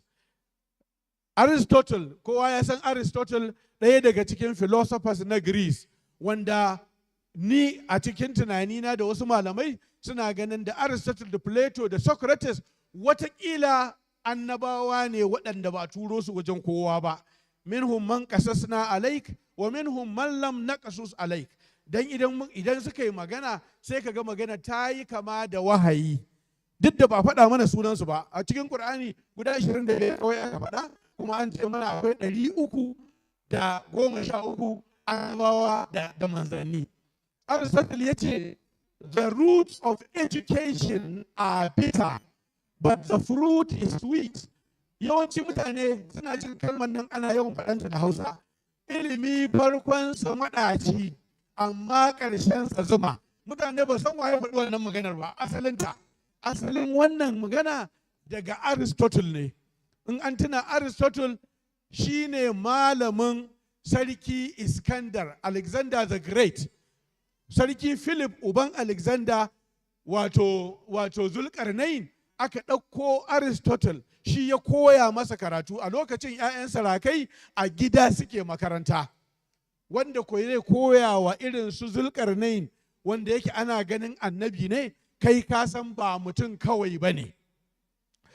Wata marubuciya Cara Delevingne ta ce, I wish my school days could have dragged on a little longer, or that I could go back and do it later in life. Nostalgia tana sa mu cewar idan kowa ya je ajinsu ya zauna, wani tunani zai zo masa har da hawaye, ko ba haka ba, har da hawaye ka rika cewa ina ma ga kujerar wance ta rasu, ga kujerar wance tana Lagos, ga kujerar wance can tana America.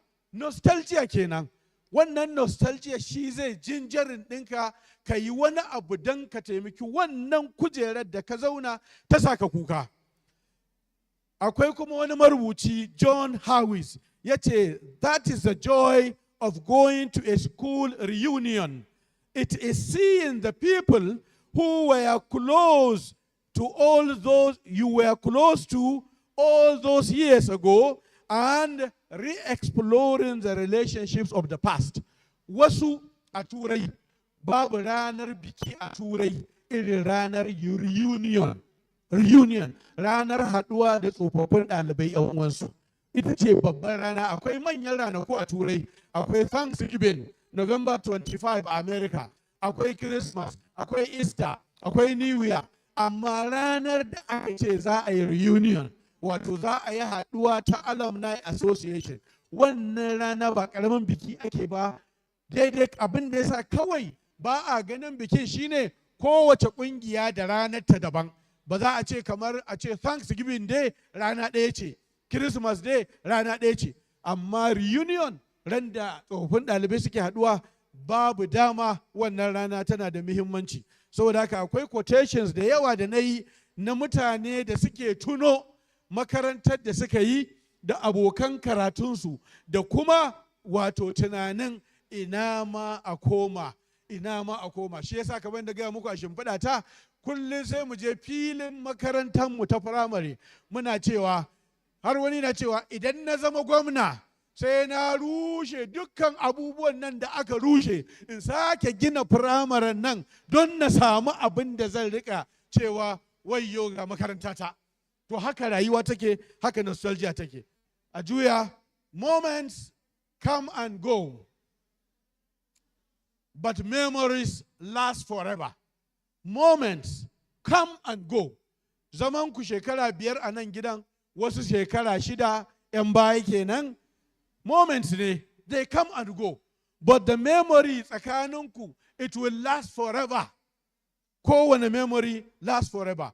Why do we need all student associations? Why do we need alumni associations? Shi ma na jera dalilai. Alhamdulillahi a cikin wannan shi ma na gani kun fitar da abubuwan da kuke gayawa membobinku su riƙa yi, how to support your association. To wa'annan su ne na zana. Ya kamata 'yan baya musamman, yara 'yan baya, a yi step down, a zo a yi musu wannan lecture cewa a yi jinjirin ɗinsu idan suka fita su ma su riƙa yin wannan. Ga dalili na farko, to promote and encourage a continuing interest in and loyalty to the old school. Interest and loyalty. Interest and loyalty. So a gaya wa yara 'yan baya da 'ya'yanmu da jikokinmu cewa mu ma wannan makaranta ita ta rene mu, muna son bayan mun tafi ku tashi tsaye ku tabbatar cewa wannan makaranta ba ta ci baya ba. Sannan akwai connections. Wannan haɗuwa connection ce. Wasu ta zo daga Kaduna, wata ta zo daga Lagos, wata ma daga ƙasar waje take. Kowa daga inda ya zo.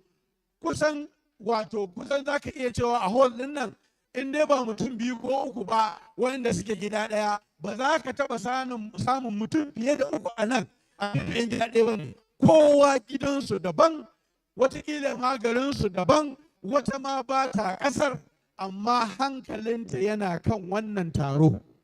Shi ne connection. Irin wannan zumunci babu irinsa a sauran harkar rayuwa. Shi wannan connection din shi ne da idan muka zo taro, akwai wani taro da muka yi na tsofaffin ɗaliban SAS, ina hukumar adaidaita sahu, ina wa Malam Ibrahim shekarau aiki. So muka taru 'yan SAS, a cikinmu akwai wanda daga SAS ɗin ba su ci gaba ba. A cikinmu akwai waɗanda ba su gama SAS ɗin ba. A cikinmu wasu sun rasu. A cikinmu wasu 'ya'yansu suna SAS, haka ko ina.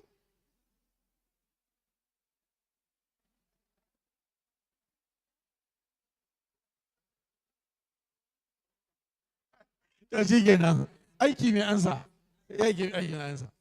Saboda haka connections are very important. A nan zaman da muke yi akwai wadda ta yi minista, akwai watakila teacher ta firamare, akwai wata ke teacher ta sakandare. Kaga minista ta taɓa ƙololuwan harkar ilimi, akwai profesoshi, akwai manyan hamshakan attajirai duk a cikinmu, akwai kuma wadda take tana da 'yar sana'ar hannu. Amma idan aka zo irin wannan zama, we are all equal. We are all equal. Wannan connection ɗin ya saka zumuncinmu ya zama cewar kewance. Ba wanda yake duba status. In dai banda protocol na 'yan jarida, ba wanda yake duba protocol, ba wanda yake duba wani status ɗinsa idan aka zo Alumni Association. Saboda haka connection ɗin nan is very, very important a rayuwa. Connection shi ne ya zama cewa da mai kuɗi da mara kuɗi, da mai ilimi da yawa, da mai ilimi da ba yawa ba, gaba ɗaya sun haɗu sun haɗa hannu a juya mana.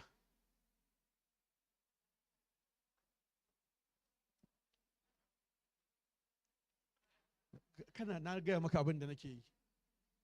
To, shi kenan, saboda haka idan aka lura akwai wani hoto ne da nake so na nuna wanda har yanzu ba su yawa. Wannan hoto muhimmi ne a harkar zumunci. Ba wanda ya san hannun waye ragowar. Wataƙila hannu ɗaya na shugaban ƙasa ne, wataƙila hannu ɗaya na minista ne, wataƙila hannu ɗaya na malamin firamare ne, wataƙila hannu ɗaya na wheelbarrow pusher ne ma. Amma suka haɗu suka haɗa zumunci wanda suka haɗa soyayya tsakaninsu. Menene connection da Alumni Association take samarwa?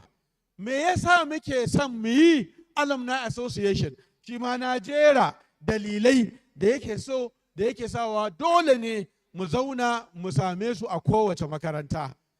Na ce akwai wani marubuci Willie Jolly. Willie Jolly ya ce the past was us. The past was us. Mu ne past. Kowa zai zo ya tarar da past. Da wayannan yara da suke makaranta yanzu, nan da 'yan shekaru kaɗan sunansu past. Saboda haka yake cewa the past is a place of reference, not a place of residence. The past is a place of reference, not a place of residence. Don't dwell on the past. Wato kada nostalgia din nan da nake faɗa ta yi yawa kamar irin tamu wanda wani yake cewa wallahi tallahi inda shi ne gwamna Allah sai an sake wannan firamare din. Yanzu ba community din ma akwai gandun sarki community an tashe su sun koma sabuwar gandu saboda haka ba wanda za a yi firamare a wajen. Amma mu wallahi nostalgia din nan tana damun mu. We live in the past. Amma da yawa daga cikin mu mun kasa letting go of the past saboda tunanin. Yesterday is past. Tomorrow is the future. But today is a gift. That is why it is called the present. Saboda haka, the past was us. The past was us. The past is behind you. But you can make amends on the future. Shine taken wannan paper.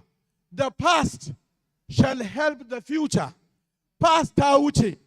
Babu abin da zai iya gyaruwa a tarihi, babu shi. Ba a komawa tarihi a gyaro shi. Sai dai abin da ake kira wato revisiting ko revisionism. Wato a ɗan gyaggyara abu a ce abin nan ba haka ya faru ba. Duk da ya riga ya faru.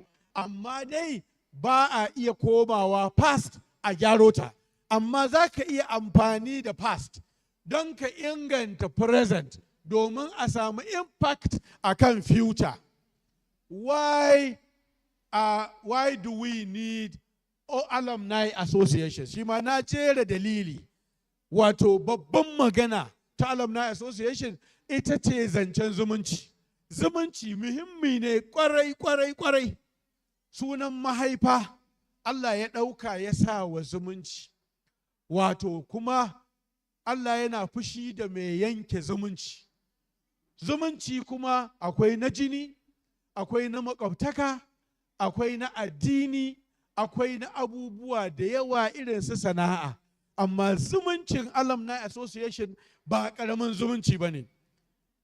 Akwai wani kuma William Morris ya ce, the past is not dead, it is living in us and will be alive in the future.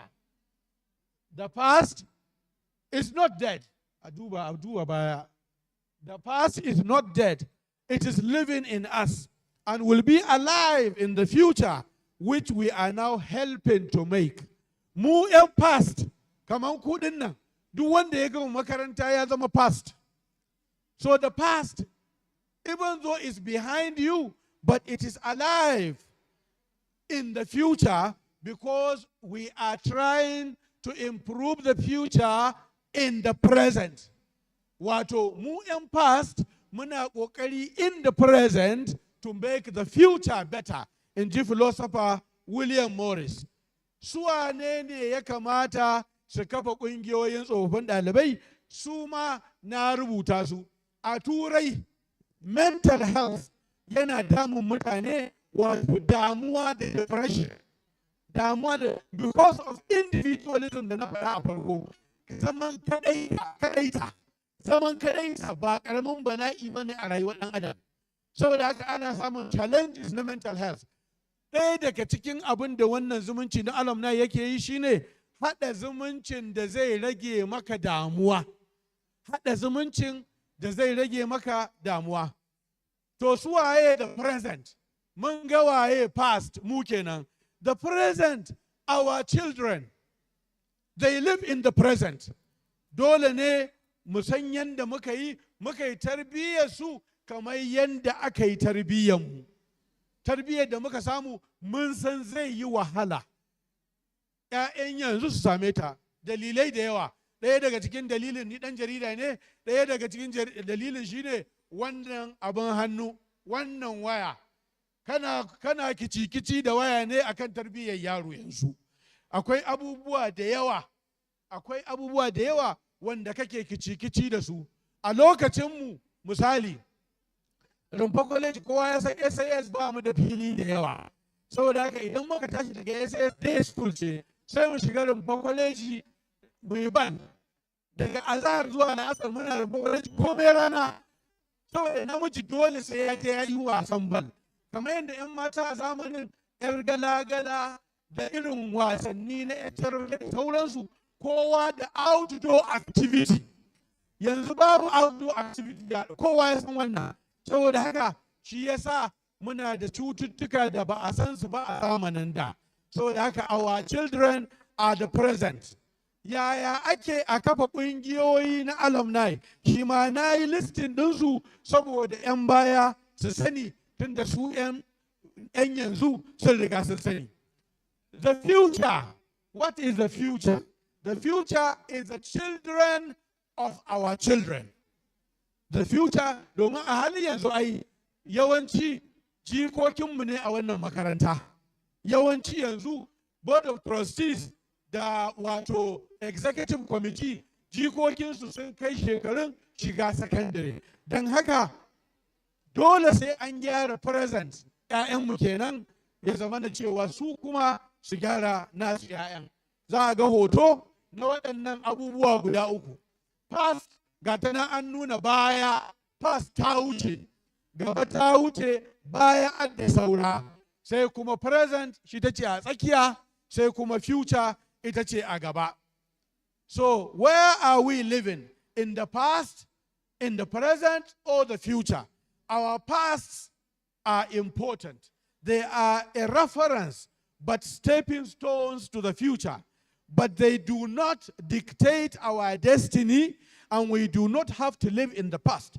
Learn from the past, live in the present, and make good choices of the future. The future is now. Tun yanzu ake gina future. Dan tuwon gobe, dan tuwon gobe, dan tuwon gobe. Akwai hikimomi a karin maganganun Hausa da yawa.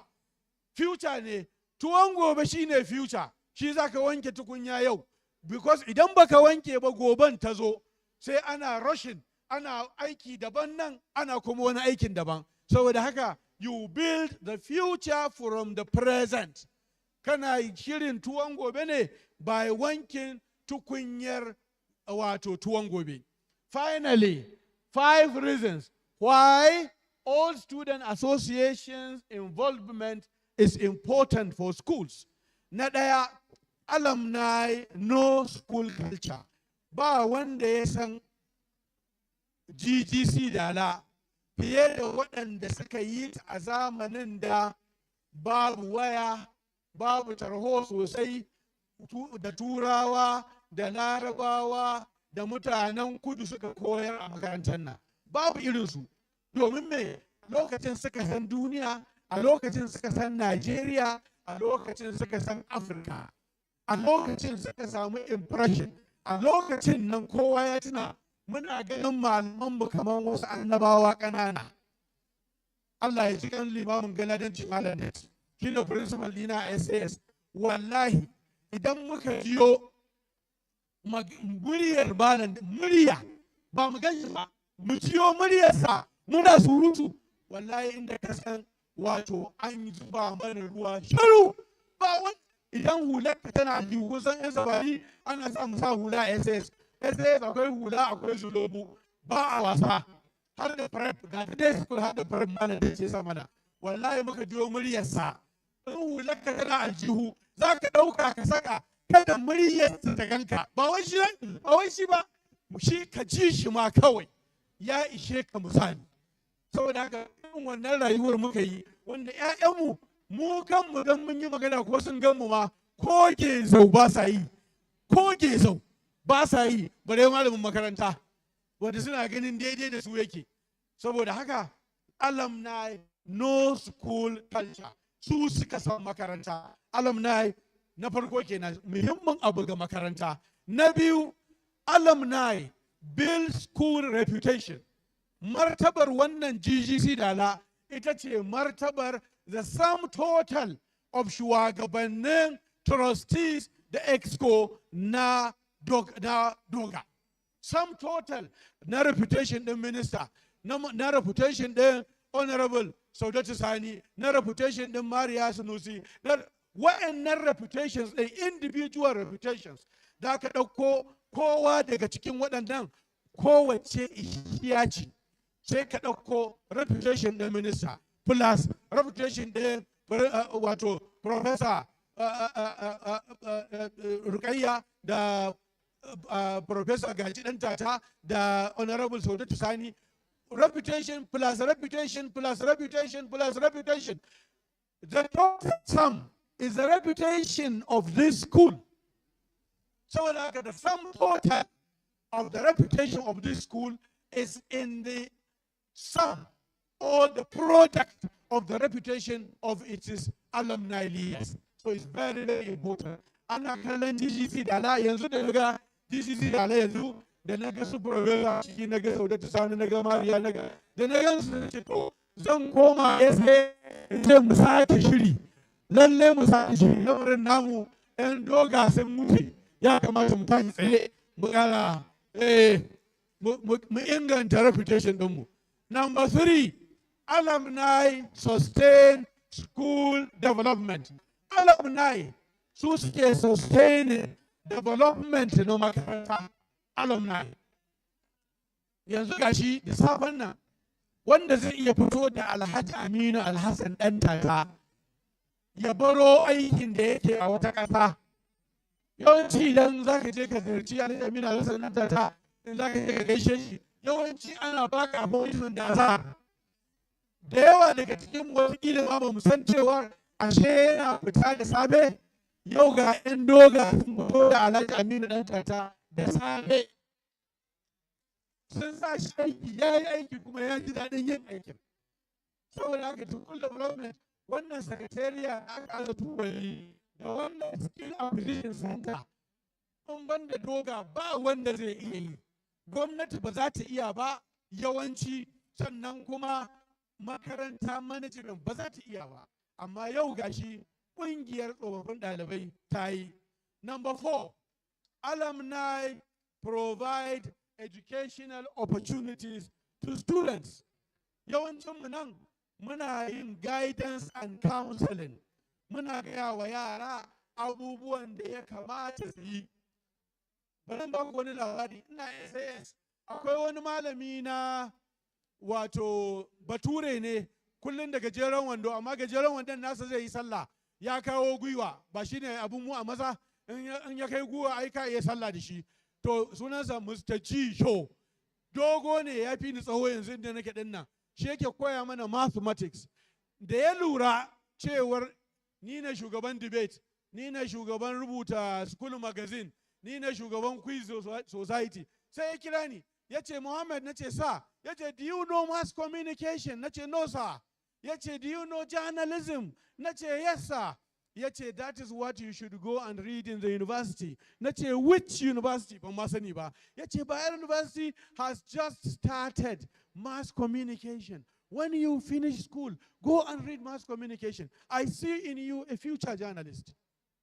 Haka ya gaidin dina. Sai gashi Allah da iko yake, na yi aiki a BBC a London, na yi aiki a Deutsche Welle a Jamus, ina ta neman sa, ina ta neman wannan jisho, shi ya saka ni ban san mass communication ba. Saboda mun san muka gama SAS, za mu je mu teaching, shi kenan mu je mu NCE, mu je kuma mu ci gaba wata mu digiri, ba wani abu da muka sani daban. Amma su malamanmu, su ne suka san mu, su suka san abin da ya dace da yaro. Wannan kuma DOGGA za ta iya shirya abin da ake kira career talk ko career day, da za a zo a kalli yara, a kalli interest ɗinsu, a kalli ina suka sa gaba domin a yi guidance ɗinsu. Na biyar kuma na ƙarshe, alumni increase a school's network.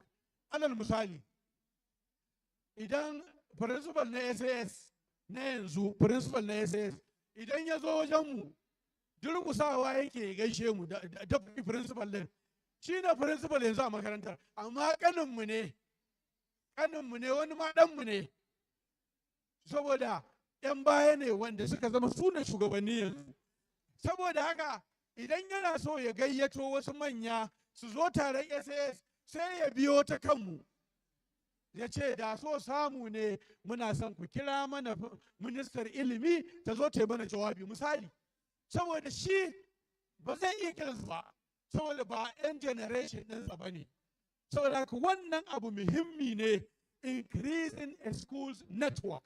Shi yasa kowane lokaci idan makaranta za ta wani sha'ani, Old Student Association, Alumni Association su ne a kan gaba na nemo baƙin da za su zo su yi wannan taron. Yau idan aka kyale makarantar nan da principal da dukkan malaman makarantar nan aka ce su je su kirawo su gayyato Alhaji Aminu Alhassan ɗan tata ya zo da kansa ba saƙo ba, ya ba da kuɗi, ya ƙaddamar da, ba zai yiwu ba, kowa ya sani. Wataƙila ma wani malamin bai san hanyar ƙoƙi ba. Haka yake, amma me network connection na Alumni Association gashi ya kawo babanmu Alhaji Aminu Alhassan ɗan tata. To wannan sosai shine abin da yake taimakawa wajen harkar tafi da makaranta. أقول قولي هذا وأستغفر الله لي ولكم والسلام عليكم ورحمة الله وبركاته.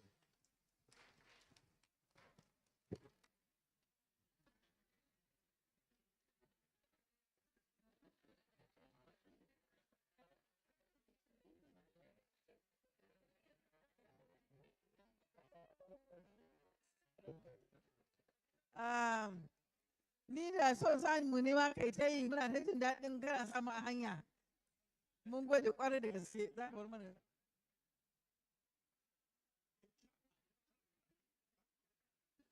Hello, Doggans. Da Allah kun ga ya yi ta magana, wasu sun tara da shi, wasu sun tara da shi. Muna ya yi magana, ya bayyana mana yadda ke tafiye da ƙungiyar ɗalibai. Haka muke yi ko? To kun ga kamata mu daraja su. Yanzu ranka yi daɗe, muna godiya ƙwarai da gaske. Na tabbatar Na tabbata za mu sake gaitar ka wani lokaci.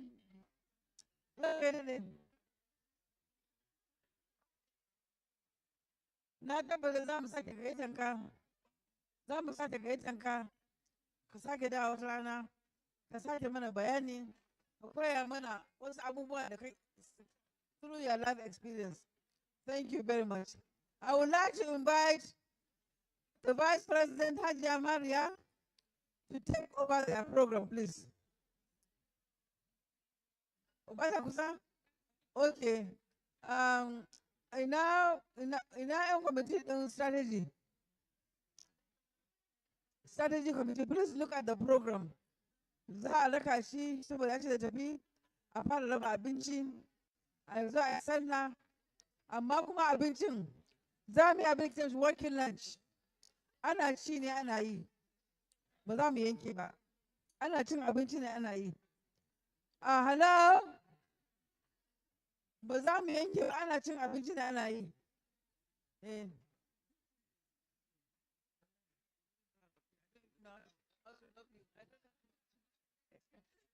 So za mu raba abinci, kowa ya tsaya karɓa abincin shi sannan ya je sana.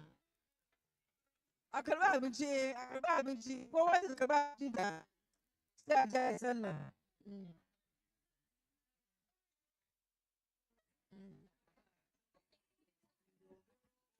da rububiya har uluhiya ta kaɗai ta Allah. Ubangijinmu abun nufa da bukatuwa da ibada Allah. Ubangijinmu abun kaɗaita da gaskiya Allahu Jalla. A wasu na sanya mamman abin yabo manzo na Allah. Abin da na yi nufi na yi shi ka ƙarfafe ni wahabu Allah. Ya tawara Allah. Alumni Association DOGGA. All the girls Alumni Association DOGGA. Adan tafiya ya zama tokawa. GGC dala. Jinkiri ya kansa shinin nufin mai nawa. Alumni Association. Shaziki ya kan zama jarumi ba nawa. GGC dala. Jarumi ya kan zama lusari da nawa.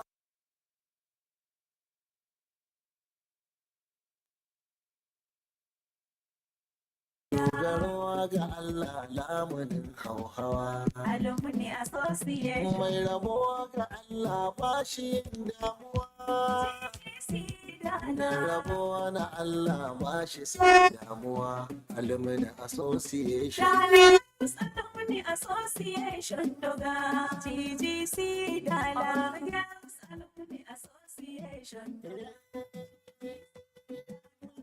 Tsofaffin ɗalibai ne masu tallafi wani ɗalibai ne masu bitar fanni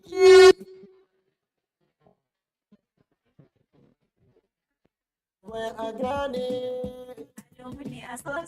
masu raya makaranta mu gane da tsare haƙoƙin ilimi ne.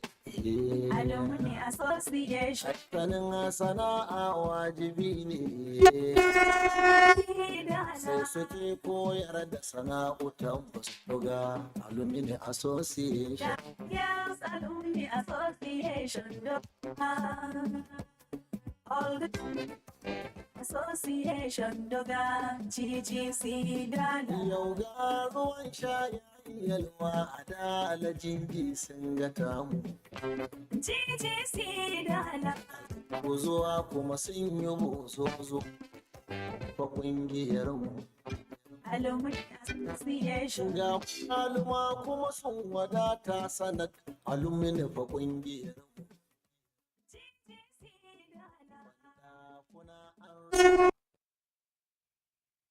Sun ishe mu.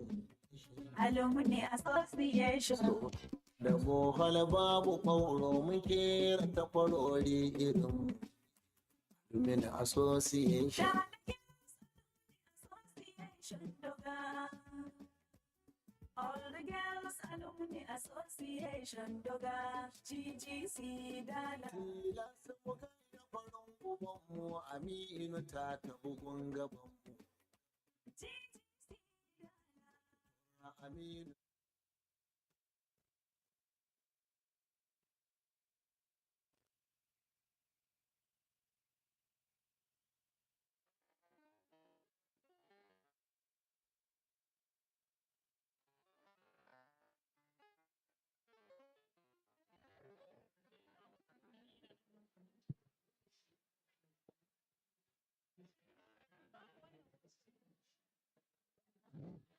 Da Allah kowa ya zauna.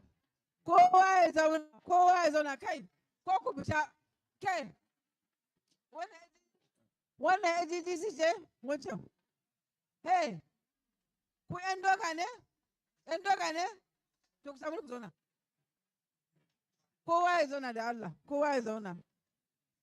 Everybody sit down, please. Wanda duk bai zauna ba ka ku ba shi abinci. Da Allah ku zauna da Allah.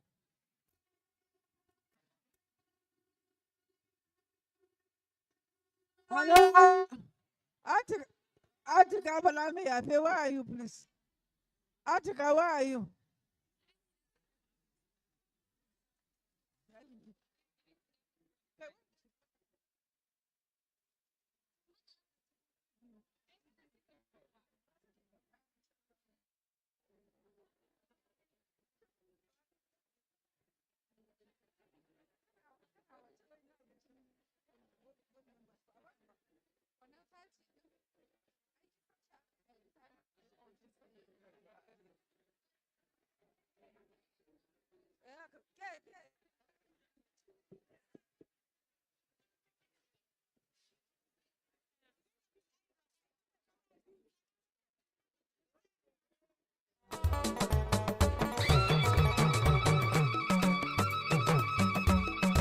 Shekaru 60 kenan kafuwar GGC na dala mai alkhairin na takana wanda banna sansanin ilimi kenan sansanin tarbiyyar na da ta haska kamatan na jaruman matayen na da sun kazam taurarin na suka haska Kano sannan suka haska kasa duka yan doga sai mu ce madalla GGC dala sai madalla GGC dala ta cika sitin GGC dala ta cika sitin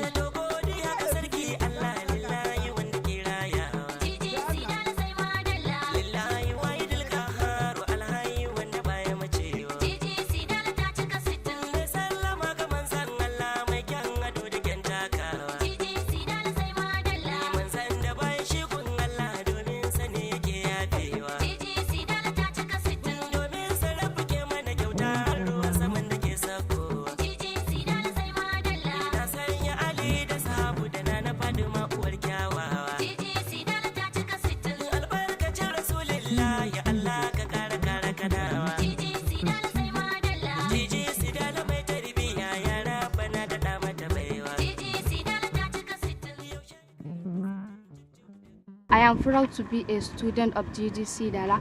We are proud to be Dogans. I'm happy, I'm proud to be an old student of GGC Dala. I'm proud to be old student of DALA, National DOGGA Alumni. We are all proud to be products of the college. Dala is the name of a hill situated in the ancient city of Kano. The hill is believed to be the first settlement of Kano people. As an adage says, Dala Tushambrani in Hausa language. The mystery-filled Dala Hill majestically stands 535 meters high with a landmass of 289,892 square meters in Dala local government area of Kano State. The prestigious Government Girls Secondary School is situated few hundreds of meters away to the historic hill. Hence, the name given to the college as Government Secondary School Dala, popularly called GGC Dala, while the title of this Diamond Jubilee documentary of the college stands as the legend Dala Girls because of its proximity to the Dala Hill. Girls' education empowerment is the tool used to transform girls from being powerless to becoming powerful, from uninformed to informed, and from being socially backward to socially improved. Perhaps that was what the then Premier of the Northern Region perceived in those days. He eventually laid the foundation of the first secondary school at Dala to encourage girls' education for the development of the region, so that the communities could move forward from the state of being underdeveloped to the state of being developed. Who is Sir Ahmadu Bello, the Sardauna of Sokoto, and what is his ambition in life? The director, Arewa House, Dr. Shuaibu Shehu Aliyu, explained. He is the son of Ibrahim, son of Abu Bakr Miraba, and Abu Bakr, son of Muhammad Bello, and Muhammad Bello, son of Usman bin Affan. So we can understand his own ancestry. He was a grandson of Shehu ibn Fodio. And Sardauna, he actually spent his entire life with the ambition to become the Sultan so that he can inherit his forefather. But unfortunately, he was not becoming. He became the first premier of the first and only premier of Northern region. He could have been the Prime Minister of Nigeria because he was the president of the NPC. But because of his dedication, commitment, his passion for the development of Northern region, he refused to go to the center. He preferred to remain as the regional leader.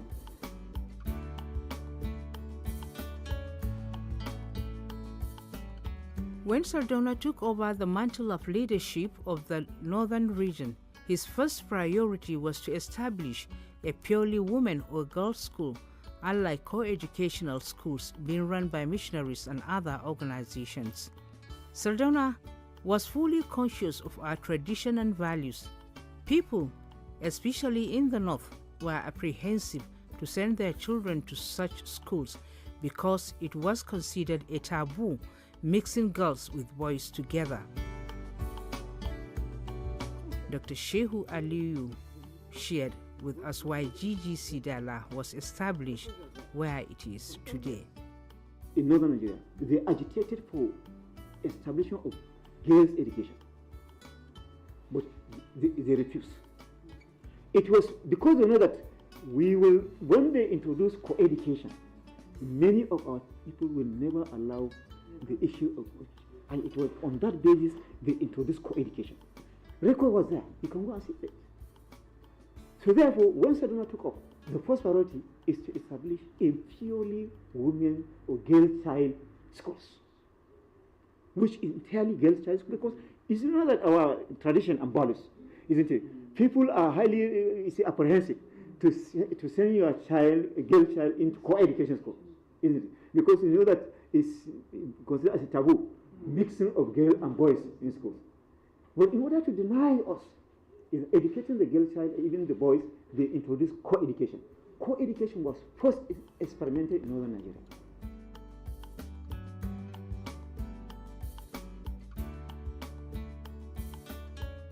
GGC Dala is one of the first experiments made by the Premier in order to boost girls' education in the North. It was established in 1960 by the Premier of Northern Region and started operation as an educational institute for girls on 1st April 1961. In an ironic twist of history, the emergence of Government Girls College Dala paved way for a massive surge in demand for girls' education in northern Nigeria. This resulted in committed policies by the Sardauna administration to fund girls' education and support girls from all over northern Nigeria gain admission into GGC Dala.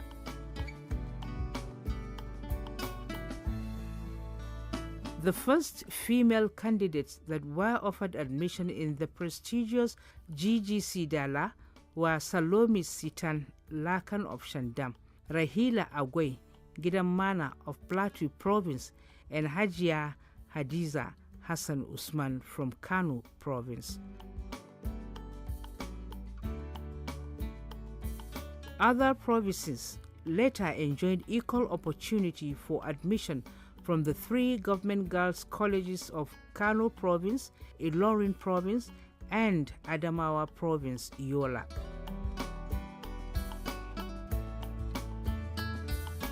Secondary school age girls were selected to study at these girls' institutions from the region provinces of Adamawa, Yola, Bauchi, Borno, Ilorin, Kaba, Kano, Katsina, Niger, Plateau, Sardauna, Sokoto, Zaria, and Kaduna Capital Territory. Within this short period, the North had measurable number of northern female indigents in various spheres of human endeavor in the region, such as in the field of teaching, health, office clerk professions, etc. Initially, GGC Dala was to serve as a unity school for girls in the North, and it was designed to give women special education for future challenges, more especially in the areas of women and children, environment, sanitation, nutrition, education, welfare, and other essential services or professions known for women folk in the society. People say we don't like to educate our people, which is not true. Even before the colonial period, you can see the contribution of women in terms of education. You can see Nana Asmao has authored a lot of books, almost over 50 books. And he was instrumental to the establishment of Entaru. Entaru, it was a network of education that he established. And up to now, that Entaru educational system that was being pioneered by Nana Asmao still exists in Sokoto. Indeed, it was a woman that established Al-Azhar University in Cairo, Egypt, and Sankore University in Mali. The women had made a strong impact on the development of education in the pre-colonial period, even long before the jihad. And if you look at even the West African sub-region, there was a lot of imprint that women made in terms of education. But the unfortunate aspect is there is a lot of stereotypes that have been created in order to deprive women. Women have always been the major contributors of human capital in most nations of the world. Traditionally, women were confined to household activities, but time is changing very fast. The world of today, the world of information technology, is a global village, and increasing awareness has motivated women to start their own business and contribute to family income, community, towns, and villages. Also, history shows northern Nigerian women enjoyed social and economic prosperity in the pre-colonial and early colonial days. This was mainly due to the economic system that the society developed, which was mainly focused on self-sufficiency and provision of self-employment that led to social security and growth of political stability. Therefore, education empowerment is the most appropriate transformation tool which can bring the entire northern region to its golden age. Education is also a dynamic process that starts right from birth, where a child is surrounded by parents, relatives, and experience started to manifest from his environment. The surrounding social and physical environments impart information that children learn and respond. The response is now what we are witnessing through the resilient work on the legendary of DOGAA, the Dala All Girls Alumni Association. DOGGA with single A at the end and the DOGGA with double A at the end are two different entities of All Girls Association belonging to GGC Dala. Honorable Saudatu Sani is the current national president of DOGGA. She further explained on the two Old Girls Association. DOGGA have two meanings. We have a DOGGA with one E and a DOGGA with double E. Our DOGGA is the one with double E. Dala Old Girls Alumni Association. And that the word alumni means that you are a responsible member of DOGGA and that you are a fee member, you are a financial member, you have paid your membership dues. But just going through dala does not make you an alumni association. So those people who are, by the way, outside the association, they are just dala old girls. They are not alumni. Alumni means you are a responsible member, you have paid your dues, and you care for the school. So, and DOGGA is an association that have formed itself. The old students of that school, they have formed themselves into a group aimed at promoting the image of the school, coming back to the school to help the management of the school improve the standard of education in the school, and even improving the infrastructure of the institution. So our main goal is that we have united as a group to give back to this glorious institution what we have missed, what is missing now in the present day education in Nigeria. From the information obtained from Honorable Saudatu Sani, All Students Association have a lot to offer for the development of education and help in creating conducive atmosphere for learning in our former schools. What are the objectives of DOGGA? Hajia Hawa Audubako has this to say. DOGGA, the association DOGGA, was established to provide a forum and a platform to foster and encourage and build a sense of belonging amongst the members of the alumni, the staff, the students, management of the school, in a common goal of all-round development. The aim of the association is to further and protect the interests and aspirations of the students, the association, and the girl-child arena. It offers a lot of beneficial perks. For example, financial benefits, education career opportunities, and in national building.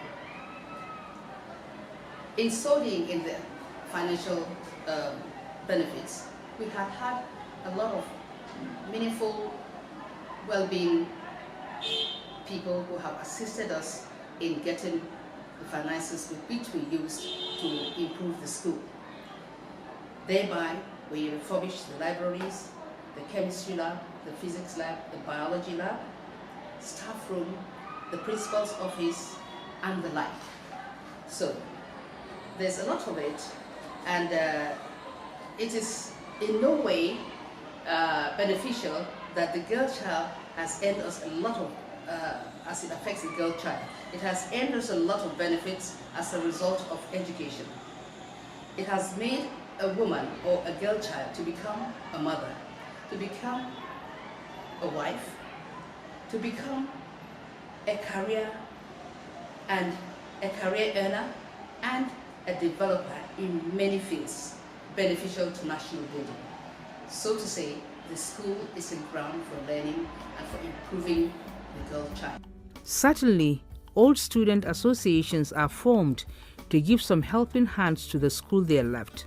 Such help ranging from renovation of infrastructures, guidance and counseling to students of the schools, books and working materials.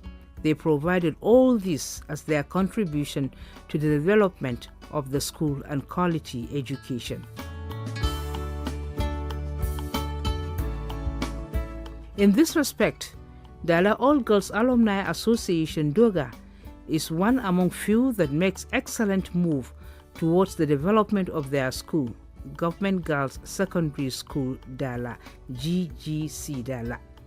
The exemplary leadership of Honorable Saudatu Sani and her ESCO have done a lot to GGC Dala in recent times. When did you ascend the leadership mantle of DOGGA? This is the question we asked the National President of DOGGA, Honorable Saudatu Sani. My tenure started on the 2nd of April 2017, and by the grace of Almighty Allah, I'll be 4 years on the 2nd of April 2021. By our constitution, we are supposed to have an election and a new leadership will now emerge. So when I took over the mantle of leadership at that time, I made up a timetable.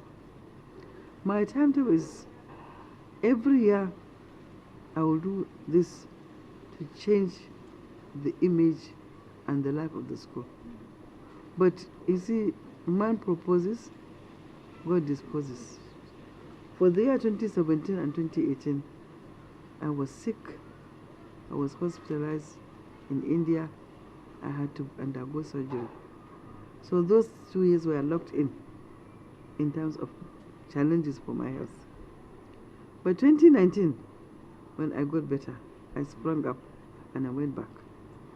And whatever you see in terms of development was only done within 1 year. Where we have done it is, I used the National Assembly strategy, where DOGGA will work in committees. The committees are as follows: Strategy and Quality Development, headed by former Minister of Education, Professor Ruqayyatu Ahmad Rufai. Student Engagement and Extracurricular Activities, headed by DOGGA Vice President Bilkisu Waziri. Legal Matters, headed by Barrister Batulu Koguna. Media and Publicity, headed by Sa'a Ibrahim, who is also the chairman of the Broadcasting Organization of Nigeria, BON. Finance Committee, headed by Halima Kabib. Special Events Committee, headed by Faika Rahib. What efforts are you making in capacity building as National President of DOGGA in transforming GGC Dala? I cried with my own eyes because I never even dreamed that this is the school that I once was proud of. I cried. The tears they shed on the filthy condition they found the college was never in vain. The ESCO, under Honorable Saudatu Sani, invited stakeholders and the community to one of their annual general meetings and tabled the issues concerning the devastating condition of the college. Among those who attended the meeting were a renowned philanthropist, Alhaji Aminu Alasan Dantata, Hajia Mariam Sani Abacha, Commissioner of Education Kano State, and a host of other members of the community.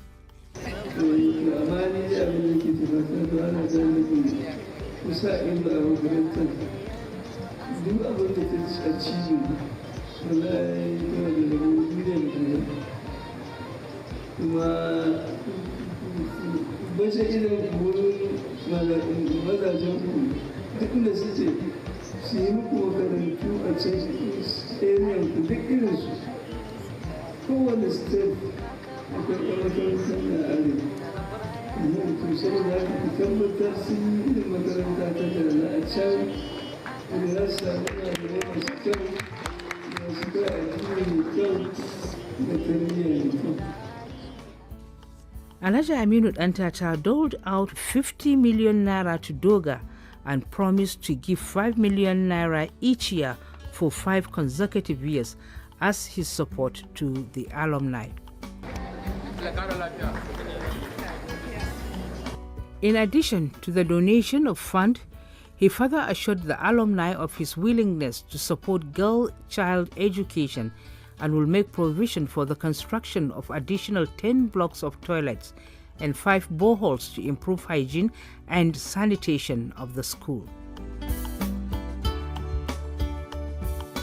Alhaji Aminu Dantata urged them to emulate the virtues of Sardauna of Sokoto Alhaji Sa'amadu Bello of blessed memory, who he said incidentally performed the foundation laying ceremony of the college in 1960.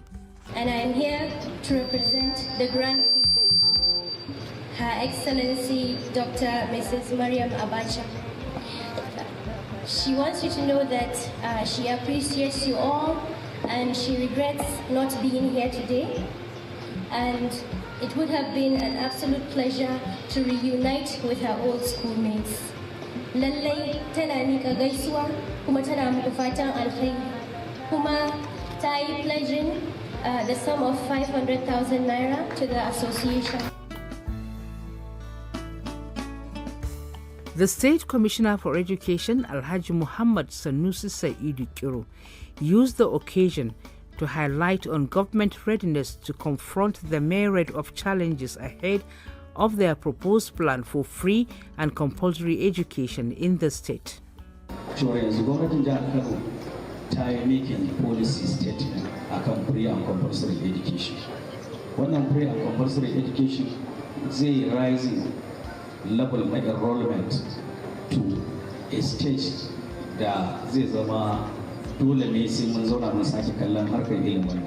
Saboda haka mun roƙe su cewa su canja tsare-tsaren da suke zuwa da shi ma'ana work plan inda zai accommodate infrastructural development. Hajiya Ramatu Mukhtar Tofa is the Director of Schools GGC Dala and member of the All Girls Alumni Association of the college. Can you please tell us how you made the school on assumption of duty? I'm very grateful that I was chosen to come and serve my school. And the task of running a school like Dala is not an easy task. But Alhamdulillah, we have been progressing since my assumption of duty. What are the challenges facing the school now, and how are you going to overcome them? Well, on my assumption of duty, I realized there are so many challenges facing the school. But it is noted that the goal of education is best achieved when all stakeholders share responsibility. So that is why I decided to call the attention of all the stakeholders so that we come together to overcome those challenges. Bring Back Our Chairs by Old Girls of the college is another important program initiated by Honorable Saudatu Sani and had yielded fruitful results. Bringing back your chair is mandatory, but doing more than one chair is appreciated if you do it. So we hope that more of the students will come up and say, oh, I would like to donate more chairs, because if we remember that along this year, some of our students have lost their lives. So they could not bring back their chair. But their friends can bring back their chair. And even their children, if they want to. We will ask their children to just donate their chair back to class. And as I was telling you off camera, I said, if we can imbibe this culture of give back, Nigeria will be a better place. So the girl that is learning now in Dala is not changed in any way. She is learning in a conducive environment. The only difference is that now, when I was in 1969, we are only 25, 30 in a class. Now we have 60. But we have taken care of it. The classes are big, the chairs are big enough. We are producing 3 metal chairs, 1 seater, 1 metal 3-seater chair. We are producing in every class. We have 20 chairs, which means each class is accommodating 60 students. And for now, we have already completed chairs for about 7 classes. And money has been coming in from old girls. We have mobilized them. And now in our account, we have money for 13 classes. We have 44 classes. So the struggle continues. Of course, DOGGA has done so much in transforming the legend college over the years. The committee's strategy for projects implementation, introduced by Honorable Saudat Sani, had yielded fruitful result, as some of the committee's heads share their success story. The purpose of creating that committee is to make sure that is to alert each and every alumnus that everybody must be a principal stakeholder. Everybody is a stakeholder in one way or the other. One must contribute his own quota to the development. And we found it to be one of the quickest or easiest means where everybody can participate.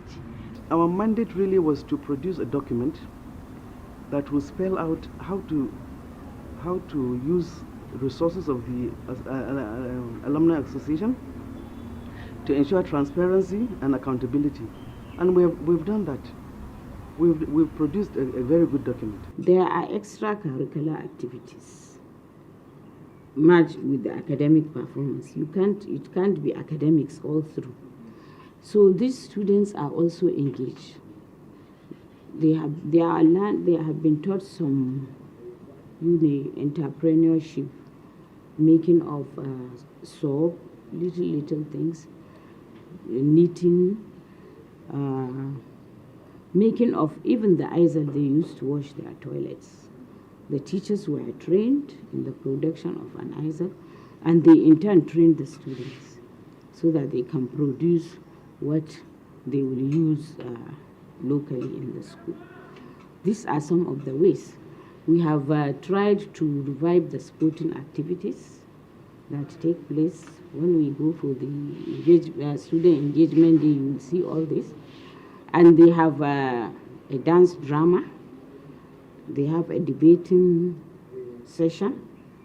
So all these are part of the co-curricular, and of course, there is Quranic recitation, which is done in the school in the afternoon, I think thrice a week. So these students will do all this. It's part of the activities and it's part of what is being taught in the college apart from the academics. So the major role of the committee is to use a strategy that will ensure that we have standard in the school. So we are after academic performance, we are after issue of quality of students and quality of teachers.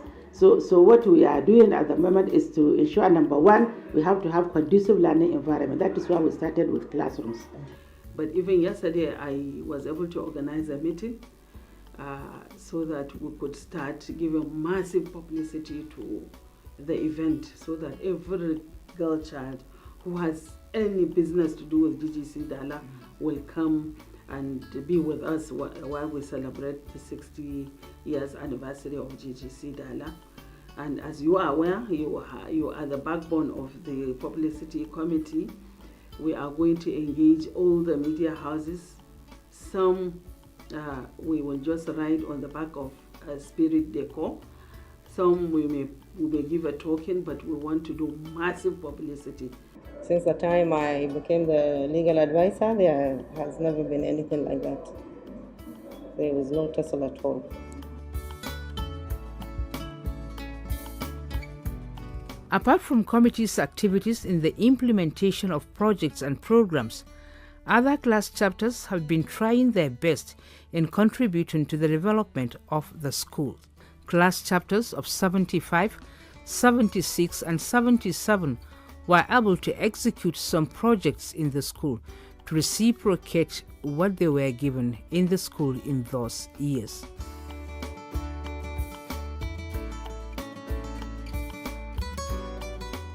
It is clearly acknowledged that these and other projects put on the ground made GGC DALA to be the best girls' college to have benefited and still benefiting from the helping hands of its old girls who are almost everywhere in the country today. It was also confirmed in the adage that says, educating a girl is educating the family, and educating the family is educating the society.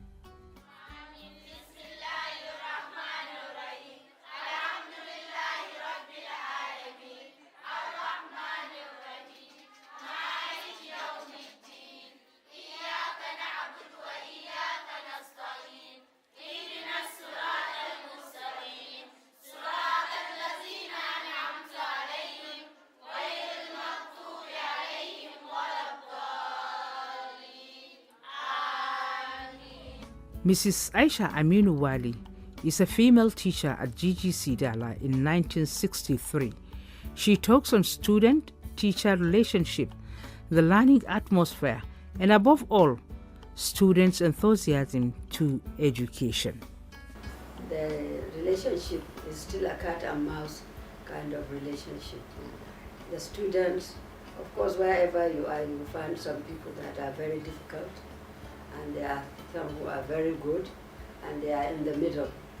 But as I said, as most of the teachers were foreigners, the students tend to take advantage of that, and to get away with certain things. But like, as I was more or less one of the first indigenous teachers, at least they listen to me. Even if they don't do what I say, but at least they listen to me. I didn't find them impossible. What is the average performance and discipline of students compared to when you were a student at the college? Well, one cannot compare the education in our days and that of today. In those days, parents are not only interested in the academic excellence of their children, but also the discipline of their children. The two cannot never be separated. Even the seriousness in the study cannot be compared with what is happening today.